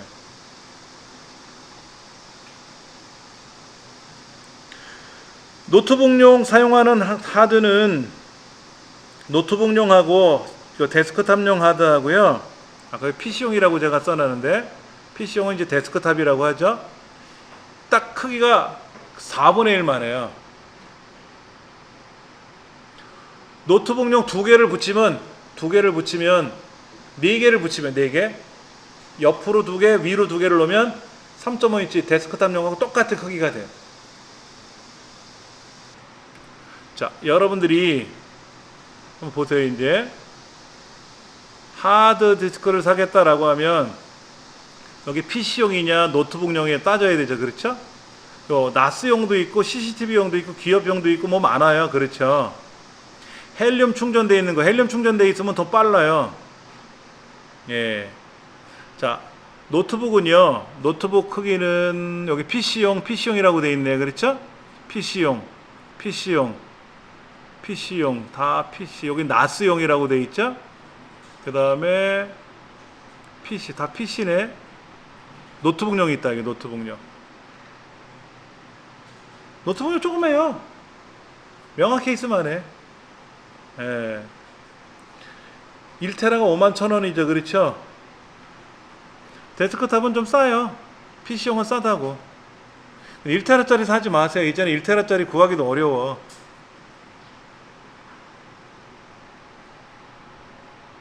여기 보니까 4테라. 이건 나스용이죠. 나스용은 비싸요. 본래 나스용은 비싸고요. 여러분들이 만약에 보신다 그러면 PC용 4테라 109,800원이네요. 그렇죠? 4000기가짜리란 얘기죠. 4000기가. 이거 컴퓨터에 하나 보관해두면 어떨까요? 꽂아놓고 쓰면 영원무궁하게 데이터를 저장할 수가 아닙니까? 우리 강의실은 어떤 거 볼까요? 128기가짜리 SSD 달려있어요. 그리고 요거 이제 제 거 사용하는 제 하드를 꽂아 놓은 건데, 틀렸대.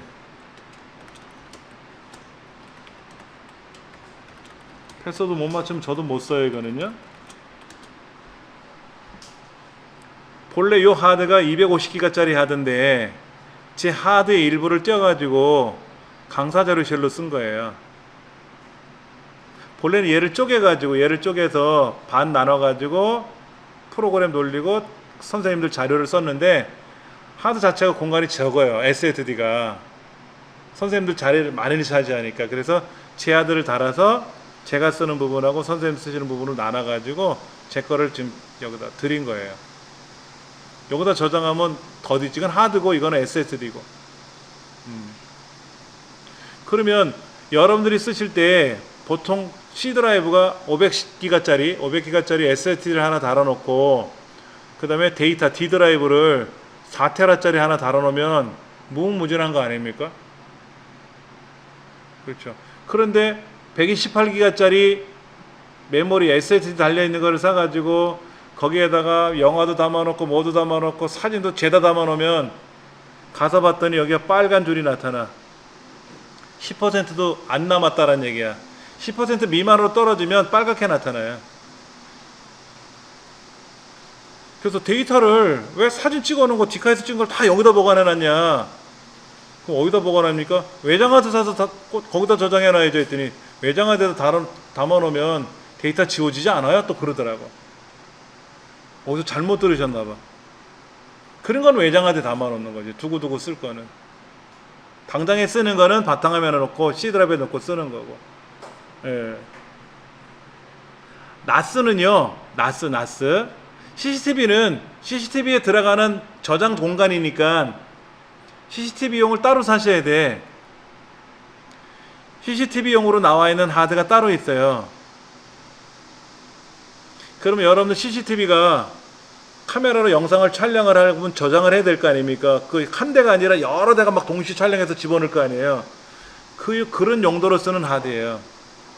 그런 용도로 쓰는 하드고요. 그냥 쓰는 하드가 아니라. 그 다음에 여기 노트북용은 조그만 거고 PC용은 큰 거고, 나스라고 하는 건 뭐냐면 여러분들 그 웹하드 들어보시죠. 웹하드. 클라우드처럼 인터넷상에 저장하는 거 있잖아요. 그러면 인터넷상에 있는 어느 것들도 사실은 다 하드가 있는 거잖아.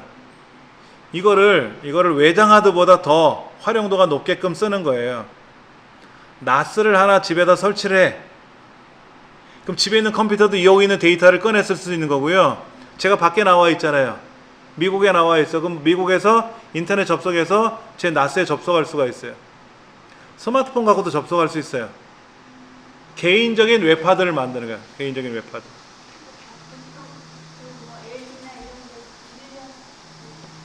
빌려 쓰잖아요. 우리가 공간을 이렇게 뭐 한 달에 얼마씩 내잖아요. 그럴 필요 없이 이 장치를 사면 평생 내가 쓰는 거잖아. 우리 가족들끼리. 예. 그렇게 해서 쓰는 거예요. 근데 그 하드가 좀 비싸요. 나스는 일반 데스크탑 PC용으로 쓰는 것보다 성능이 더 좋아야 되거든요. 그래서 가격대가 좀 비싸요. 그리고 색깔이 달라. 색깔이 빨간색에 들어있어요. 이렇게 레드가 들어가 있으면 나스용이야. 근데 여기 보니까 5400 RPM 뭐 256MB 이런 말이 보이죠. 그렇죠? 숫자 보면 7200에 256MB 이렇게 써 있잖아요. 이게 속도입니다. 그 다음에 64MB, 여기 256MB가 캐시 메모리예요. 하드디스크도 데이터를 저장하고 해야 되는데 저장할 양이 많으면 얘가 느리잖아요. 하드가 주기억 장치보다 많이 느리지 않습니까? 자, 아까 뭐라 그랬냐면 CPU가 제일 빠르고요. CPU 가장 빠르고, 그 다음에 캐시 메모리가 빠르고 그랬잖아요. 캐시 메모리가. 그 다음에 이제 우리가 이제 메모리, 주기억 장치, 램이라고 하는 이런 메모리잖아요. 그렇죠? 주기억 장치. 그 다음에 이제 보조기억 장치라고 했는데, 사실 보조기억 장치에서도 SSD가 있고, 그 다음에 하드디스크가 있고, 이렇게 돼 있어요. 속도가. 그 다음에 이제 뭐 ODD, 그 다음에 플로피 디스크. 플로피 디스크 지금 안 쓰잖아. DVD하고 ODD가 DVD, CD, 블루레이를 다 합쳐서 ODD라 그래요. 근데 이 ODD는 하드디스크하고 비교하면 안 돼요. 이건 너무 느려. 안 돼. 지금은 거의 안 쓰잖아요. 얘네들 거의 안 쓰지 않습니까? 하드보다 SSD가 빨라요. 얼마나 빠르냐? 한 4배 이상 빠르다고 보시면 돼요.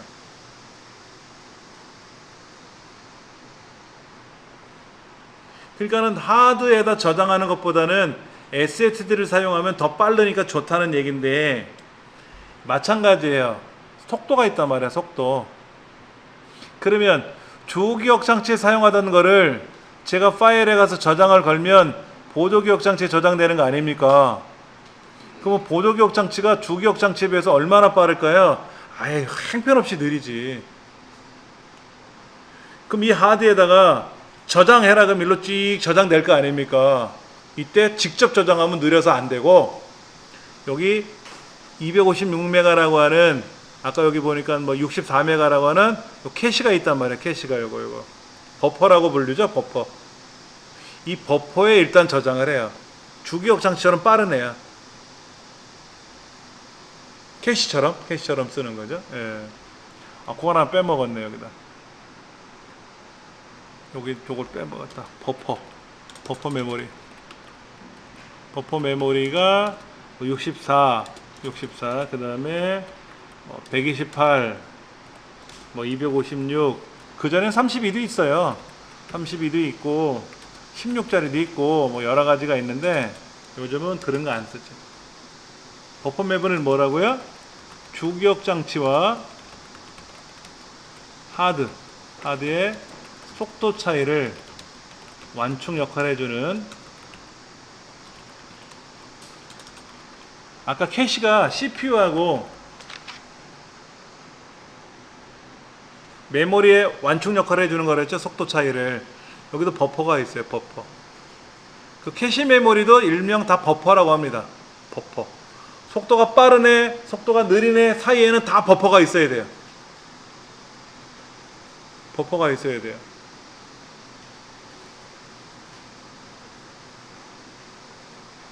버퍼 메모리가 없으면 안 돼요. 버퍼 메모리가 없으면 안 됩니다. 그 다음에 이제 SATA 방식인데 요즘은 이제 SATA 3로 가죠. SATA 1, 2, 3가 있는데 SATA 3로 갑니다. 1, 2, 3가 있어요. 인터페이스가 SATA 1, 2, 3로 가는데 3 방식, 지금은 다 3 방식을 씁니다. 제가 사용하는 그 데스크탑은 DDR2 방식이에요. SATA 2 방식입니다. 메인보드 자체가. 거기에다 SATA 3 하드를 달면 SATA 2 속도로만 가는 거예요. 자, 요것도 좀 알려드려야 되겠다.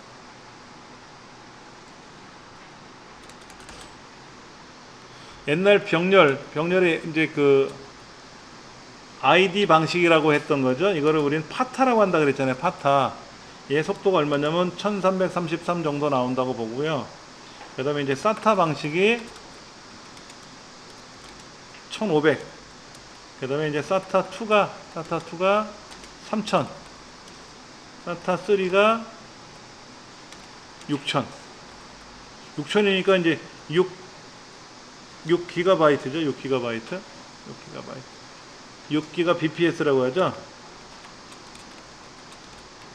이렇게 가는 거죠. 얘는 3기가 속도고. 그 다음에 USB 2.0 방식이 얼마예요? 480. USB 3.0 방식이 얼마? 이게 5000.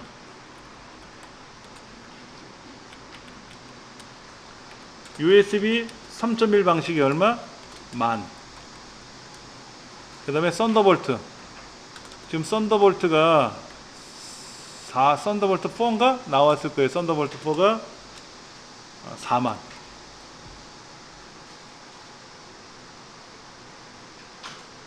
지금 썬더볼트 방식이 가장 빠를 거예요. 그런데 이제 하드에 비해서 SSD가 더 빠르니까 그거를 윈도우 프로그램으로 돌리는 거로 쓰시고, 데이터는 보관을 해야 될 거 아닙니까? 많은 양을 보관하실 때는 어디에다가 하드에 저장해서 보관하시면 되고.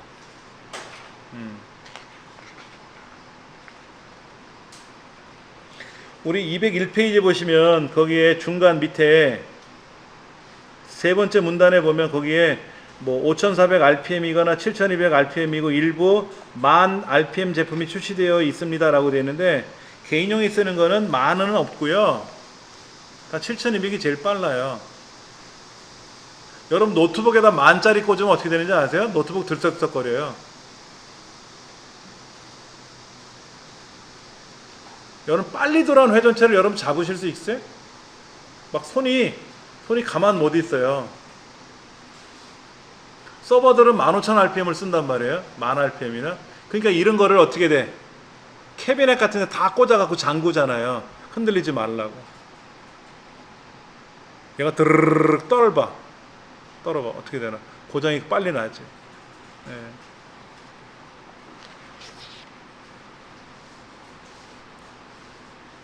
SSD라고 하는 거 이제 거기 나와 있잖아요. 그렇죠? 202페이지 보시면 어떤 거를 써에 따라 달라지겠지만은 하여튼 간에 SSD는 좋습니다.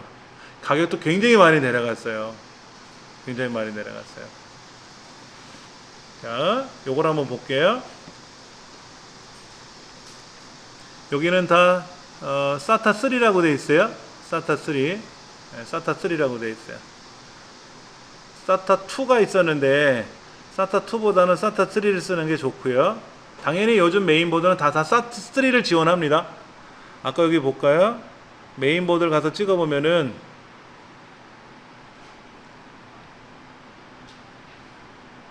여기에 SATA 3가 8개 있다고 써 있어요.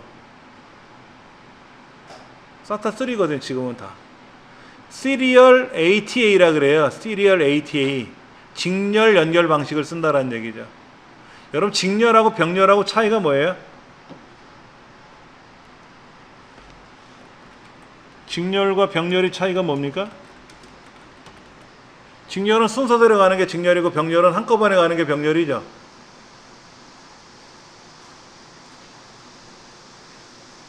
고속도로 8차선 그럼 병렬 아닙니까? 8대가 동시에 가는 거 아닙니까? 일방통행 1차선 그럼 뭐예요? 한 대씩 가는 거잖아. 그럼 누가 빨라요? 병렬이 빠르지. 당연히 빠르죠. 직렬은 순서대로 가야 되잖아. 100개 데이터를 보내려면 한 개씩 해서 100번을 보내야 될 거 아닙니까? 근데 병렬은 통로가 만약에 20개 통로가 있다 그러면 어떻게 돼? 5번 만에 갈 수 있잖아. 20개씩 5번 보내면 한꺼번에 갈 수 있잖아요. 그런데 컴퓨터에서는 이 병렬 방식을 없애기 시작한 거예요. 직렬로 바꾸기 시작한 거예요. 당연히 병렬이 빠른데도 불구하고. 그 이유가 뭐냐면 병렬은 공간을 많이 차지하죠. 고속도로를 여러분 낸다 그러면 16차선 고속도로를 만들려면 어떻게 돼요? 도로를 보상해 줘야 되잖아. 도로를 만들려면 땅을 보상해 줘야 될 거 아닙니까? 비용이 많이 들어가요. 컴퓨터도 병렬 방식을 채택하는데 안에 자료를 집어넣고 빼낼 수 있는 케이블들이 넓어야 되거든요. 공간을 많이 차지하고요. 공간을 많이 차지하니까 공기 흐름도 막고요. 불편한 게 많은 거야. 여러분 KTX 생각해 보세요. 고속도로에 버스가 승용차들이 막 여러 대가 동시에 지나가는데 KTX가 한꺼번에 실어서 나르잖아요. 옆에. KTX가 빠르죠? 그게 직렬이야. 그래서 빠른 직렬을 만들기 시작한. 자, 초기에 보세요. 옛날 병렬은 1333인데 초창기 직렬은 1500 차이가 별로 없었어요. 그 다음 이제 새로운 방식의 SATA 2가 나왔는데 더블로 갔죠? 그 다음에 SATA 3는 또 더블로 간 거예요. 더 빨라졌잖아요, 지금요. 그렇죠? 신현재는 6000이란 말이에요, 6000. 그러니까 메인보드도 다 SATA 3 방식으로 가는 거예요. 여기에 SATA 3가 4개다, 여기 8개다 이렇게 써 있잖아요. 그렇죠? SATA 3 방식이라고 써 있거든. 그러면 하드디스크 같은 경우도 여기에 SATA 3 방식인지 SATA 3 방식인지 알아야지. 그렇지? 요즘은 다 SATA 3예요. 저는 이 하드를 사가지고 제 메인보드, 구형 메인보드에다 연결해 쓴단 말이에요. 근데 저는 메인보드가 SATA 2만 지원하는 메인보드니까 6000짜리 사서 3000짜리 쓰는 거죠. 절반 속도로만. 이제는 그거를 이제 새로운 컴퓨터를 사게 되면 그를 옮길 거 아닙니까? 그러면 6000 속도 제대로 나오지 그때는. 그 다음에 그런 하드는요 직접 메인보드에 꽂아서 쓰는 게 아니라 외장 하드로 써요. 그 외장 하드는 요즘 USB 3.0으로 지원하잖아요. 3.0은 5000까지 간다 그랬잖아. 3.0은 5000까지 가잖아요. 그러니까 3000짜리 속도를 5000으로 바꿔 쓸 수가 있는 거지, 외장 하드로 쓰면. 그 하드는 최대 6000짜리 속도를 내는 외장 하드인데 직접 메인보드 꽂으니까 3000만 갔단 말이야. 그리고 외장 하드로 연결하면 5,000으로 가는 거죠. 그 다음에 제가 쓰는 노트북에는 3.1이 지원되니까 썬더볼트도 지원을 하니까 썬더볼트용 외장 하드에다 꽂으면 4만이 아니지 얘는 최대 6,000밖에 안 나오니까 6,000만 오는 거지. 6,000짜리가 4만 갈 수는 없잖아요. 그렇죠? 만약 3.1로 꽂으면 어떻게 돼요? 만인데 최대가 만인데 얘는 끽해봤자 6,000밖에 안 나오니까 6,000을 쓰는 거지. 지금은 3,000밖에 못 쓰고 있잖아. 얘를 5,000으로 쓸 거냐 6,000으로 쓸 거냐 하는 거는 본인이 선택하시는 거죠. 근데 뭐 허구한 날 데이터를 저장하는 게 아닌데 그럴 거라면 그냥 하드를 꽂아놓고 쓰는 거고, 거기 있는 하드를 다른 컴퓨터에 연결해서 써야 될 때가 있죠. 이쪽에 있는 컴퓨터에 있는 하드를 띄워가지고 다른 컴퓨터 연결해서 써야 될 때는 어떻게 해야 돼요? 뜯어야지. 컴퓨터를 뜯어가지고 하드를 떼내야죠. 분리를 해야 되잖아요. 그리고 옆에 있는 컴퓨터 뜯어가지고 또 꽂아야 되잖아요. 그렇죠? 저는 컴퓨터를 뚜껑이 열려있다 그랬잖아. 옆면이 열려있단 말이야. 컴퓨터 꺼놓고 나서 하드를 뺐다 꼈다 하면 되고, 그래서 그 뜯은 하드를 외장 하드 장치가 있으니까 거기다 꽂아가지고 또 옆에 있는 컴퓨터 뜯으려면 힘드니까 노트북은 못 뜯잖아요. 그렇죠? 그러니까 노트북에는 외장 하드 연결하는 장치를 사가지고 거기다 연결해 쓰고 있단 말이에요.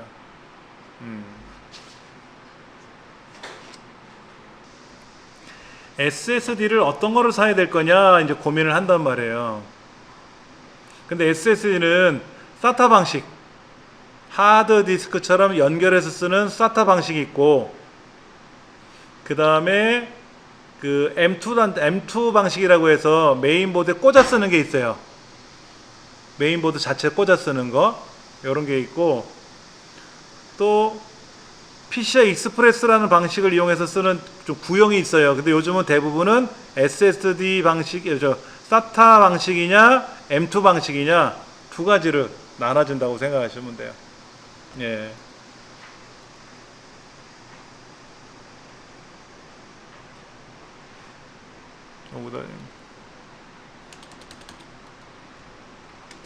SSD SATA 방식과 그 다음에 M2 방식이 있다 그래서 M2 방식 어떤 방식을 쓰실지. SATA 방식이 보편화되어 있는데, 보편적으로 편리한 건 있는데, M2 방식이 더 빠르다. 단 메인보드가 지원을 해야 된다. 그러니까 M2 방식을 꽂을 수 있는 메인보드가 돼 있어야만이 꽂는 거고요. 그게 꽂을 수 없으면 못 쓰는 거지 뭐. 제가 쓰는 지금 데스크탑은 옛날 거라서 그 M2 방식을 지원하지 않아요. 그러니까는 방식이 뭐를 써야 되냐면 SATA 방식밖에 없어요. SATA 방식은 다 되니까.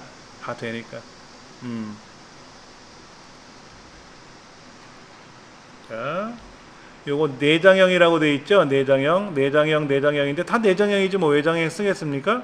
자, SATA 방식이냐 아니면 여기 M2 방식이냐 이런 거, 이거를 보셔야 되는데, 속도가 대부분이 속도는 보편적으로 보통 550 정도 나와요.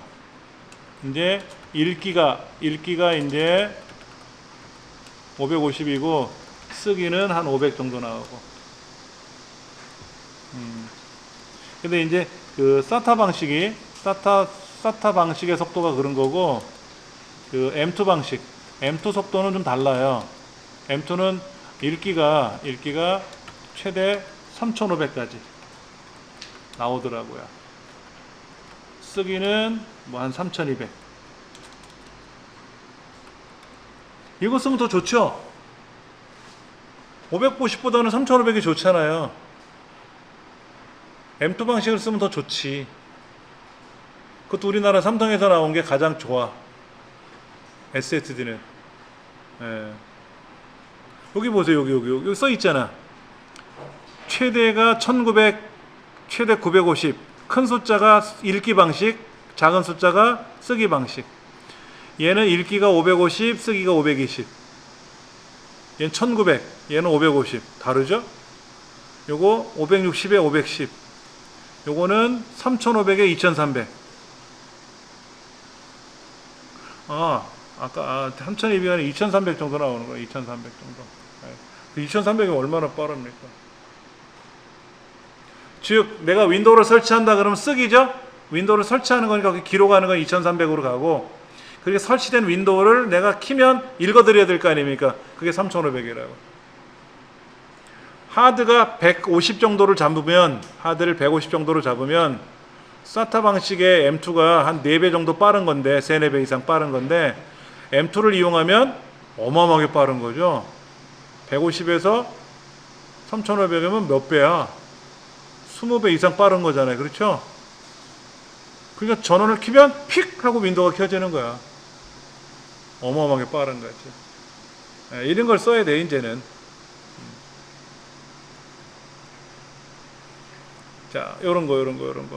얘는 3100에 1600. 얘는 540에 500.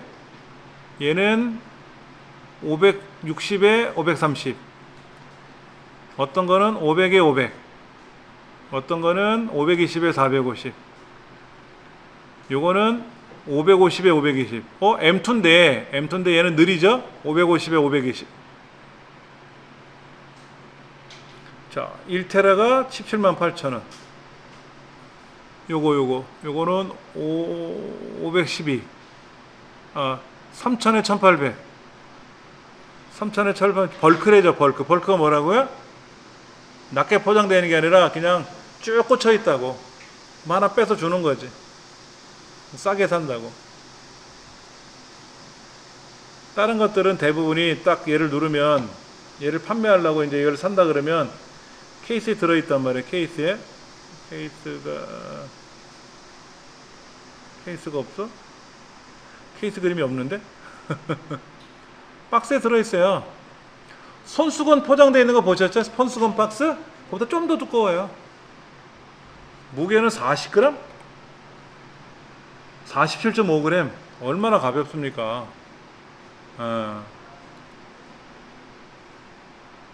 이거 쓰셔야지 이제. 근데 이제 제 컴퓨터에는 데스크탑에 이게 안 들어가니까 일반 SATA 방식을 쓰는 거죠. SATA 방식을 쓰는 거죠. 예. 그러면 이제 중요한 거는 여러분이 이제 노트북을 구매하신다 그러면 노트북을 구매하신다 그러면 이 노트북 안에 들어가 있는 장치를 보셔야 돼요. 여기에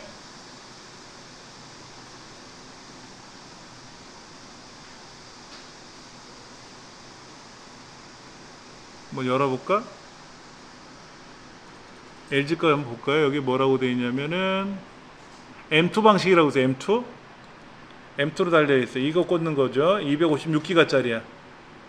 근데 500기가로 업그레이드하면 81만 5천원이고 1테라 짜리로 바꾸면 하드 1테라를 추가하면 80만 3천원이고 1테라가 얼마라는 얘기야? 그럼 3만 얼마밖에 안 된다는 거네? 얘를 사면 그렇게 이제 들어간다는 거죠. 여기도 M2라고 되어 있죠. M2? 다 M2로 되어 있어요. M2가 아닌 게 없지. M2가 아닌 게 없죠. 다 요즘은 M2야. 다 M2로 되어 있단 말이에요. 이렇게.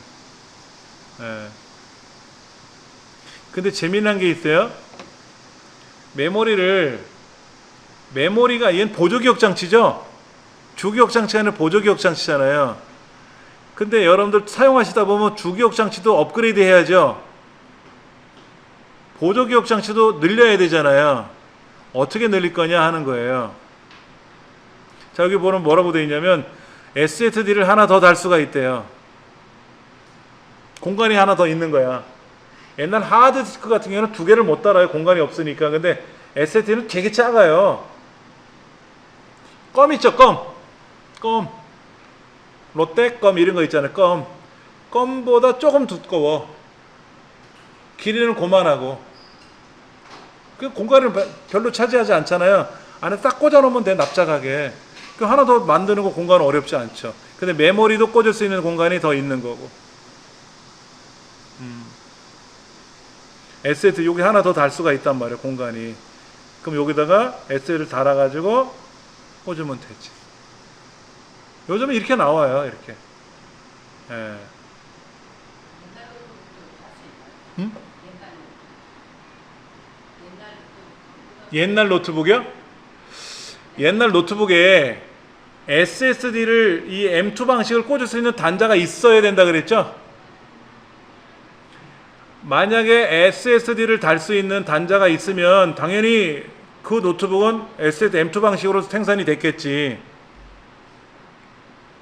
근데 제가 쓰고 있는 노트북 LG 거나 삼성 거는 하드 디스크가 들어있어요. 이거는 SSD가 아니라 하드가 들어있었단 말이에요. 하드 아까 이거 보여드린 거 있잖아요. 이거 두껍잖아요. 그렇죠? 이걸 뺐단 말이야. 그리고 SSD 이거 말고 일반 SATA 방식의 SSD, SATA 방식 SSD 이거 삼성 거 이거 샀어요. 500기가짜리.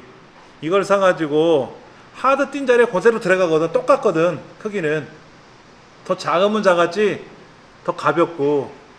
그래서 거기다 윈도우 다시 깔았지. 근데 윈도우 깔기가 귀찮더라고. 기존에 하드에 윈도우 깔려 있었잖아요. 프로그램도 깔아놨었잖아요. 데이터도 있잖아. 근데 이거를 지우고 다시 새 SSD에다가 윈도우 깔고 프로그램 다시 깔고 데이터 넘기려면 일 못하거든요. 하드 복제하는 프로그램이 있어요. 그러면 SSD 달았죠?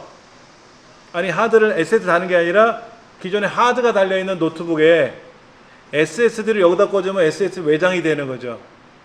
외장 KT에다가. 그래서 USB를 연결해서 기존에 있는 하드에 있는 거를 복제 명령을 걸었더니 새로운 SSD에 그대로 복사가 됐어요.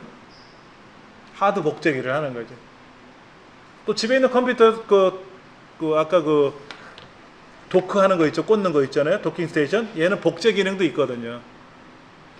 그래서 거기다 놓고 복제를 해가지고 복제 다 떼어나갖고 이제 하드 띄고 SSD로 꽂았더니 탁 부팅이 되더라고. 그 다음부터는 뭐 신바람 나게 돌아가는 거예요. 옛날에 키면 뭐 한참 있다가 뭐 짜증이 나죠. 켜지는 모습 보려면. 근데 지금은 딱 키면 바탕화면이 쫙 열리니까 바로 확인하고 작업하고. 그렇게. 기존에 제가 쓰던 건 요거를 썼고요. 요거. 노트북에는 삼성 거를 샀어요.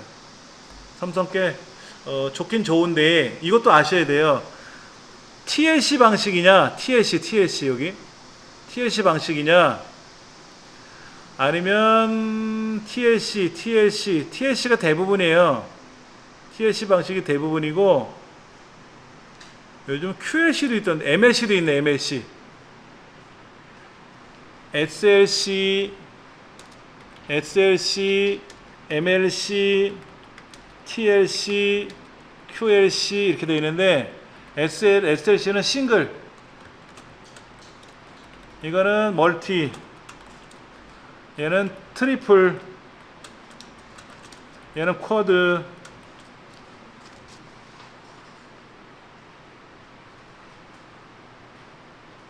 하나의 저장 공간에 하나를 저장하는 거예요. 하나의 저장될 수 있는 공간에 하나를 저장하는 거예요. 얘는 뭐다? 하나의 저장 공간에 4개를 저장하는 거예요. 불안하죠? 불안하잖아요. 여기 1인용 침대인데 거기 4명이 들어간 거야. 그래서 싸움 안 나게끔 잘 조정하면 4명이 알아서 폭에서 잘 자겠죠? 제일 좋은 건 뭐죠? 침대 안에 한 사람 자는 거잖아. 너무 비싸. 너무 비싸. 쉽게 말하면 얘는 1인용이고 얘는 4인용이라고 생각하시면 돼요. 이 SL 방식으로 되어 있는 USB 메모리나 반도체는 다 SLC, MLC로 나눠져 있어요. 근데 SLC는 너무 비싸서 저는 못 쓰고요. MLC는 비싼데 그나마 SLC보다 싸지. 보세요. 이게 지금 나와 있는 게 제일 비싼 거거든요. 얘는 500기가가 117만 7천 원이죠. 얘는 500기가 7만 4천 원이잖아요. 같은 500기가인데 아무래도 얘는 속도가 빠른 애지만 얘는 MLC 방식이고 얘는 TLC 방식이거든요. 이걸 써야지. 근데 똑같은 건데 TLC도 있어. TLC. 그럼 더 싸. 그거는 얘보다. 얘가 현존하는 것 중에 제일 좋은 거예요. MLC 방식이 제일 좋아요. MLC 방식. SLC, MLC, TLC, QLC가 있는데 SLC는 너무 비싸서 대신에 수명도 오래 가요. 수명도 오래 가요. 여러분 하드디스크는 수명이 얼마나 됩니까? 20만 시간이에요. 20만 시간. 15만 시간에서 20만 시간 써요.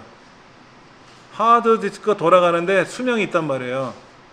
가전제품은 다, 전기제품은 다 수명이 있지 않습니까?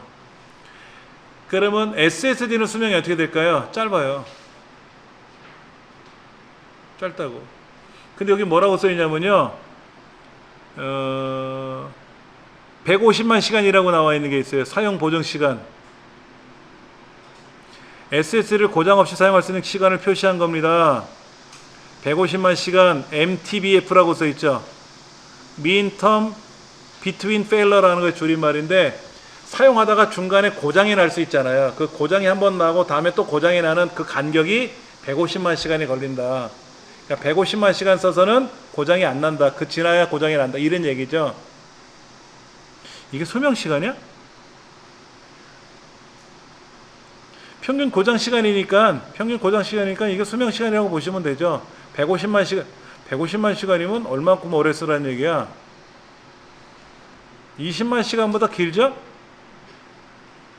150만. 자, 계산해 봅시다.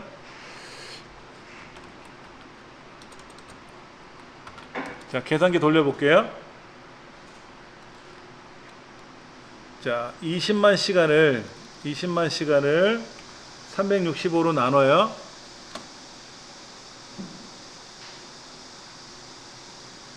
얘를 하루에 8시간 사용하면 68년 써요. 자, 20만 시간을 365로 나누고 하루에 24시간을 돌린다고 생각해 봅시다. 22년 이상 써요. 그럼 컴퓨터 고장나서 버리는 게 아니라 윈도우가 깨지고 바이러스 걸려서 새로 교체하는 거지, 하드가 고장나서 교체하는 건 없어요. 근데 얘는 150만 시간이라고요? 계산 안 해도 되겠죠, 그렇죠?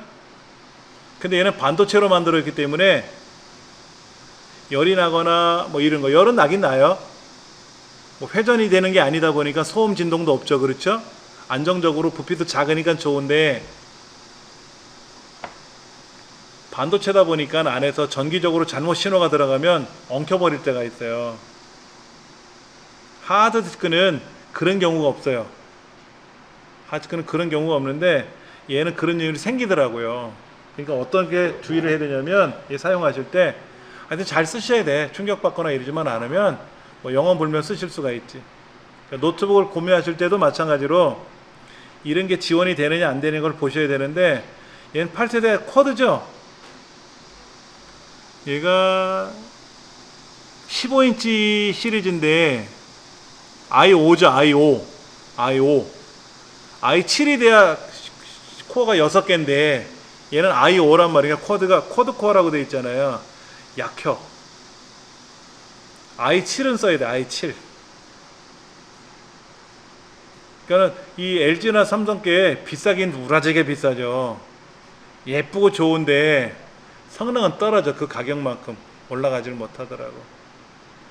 예쁜 거는 삼성, LG 거 쓰시고, 나는 성능으로 가겠다라고 하면 뭐 국내 제품들도 많이 나온 거 있고, 있으니까 그거로 가셔야 되겠고, 뭐 방법은 여러 가지겠죠. 자, 오늘은 여기까지 설명을 좀 드리겠습니다. 뒷부분에는 뭐 이런 것도 있어요. 사실은 뭐 여기 NCQ 기능 사용하기 여러 가지 있는데 의미는 없고요. 뒤에 몇 가지 설명 못 드린 거는 다음 시간에 좀 정리해서 다시 알려드릴게요. 예. 수고 많이 하셨습니다.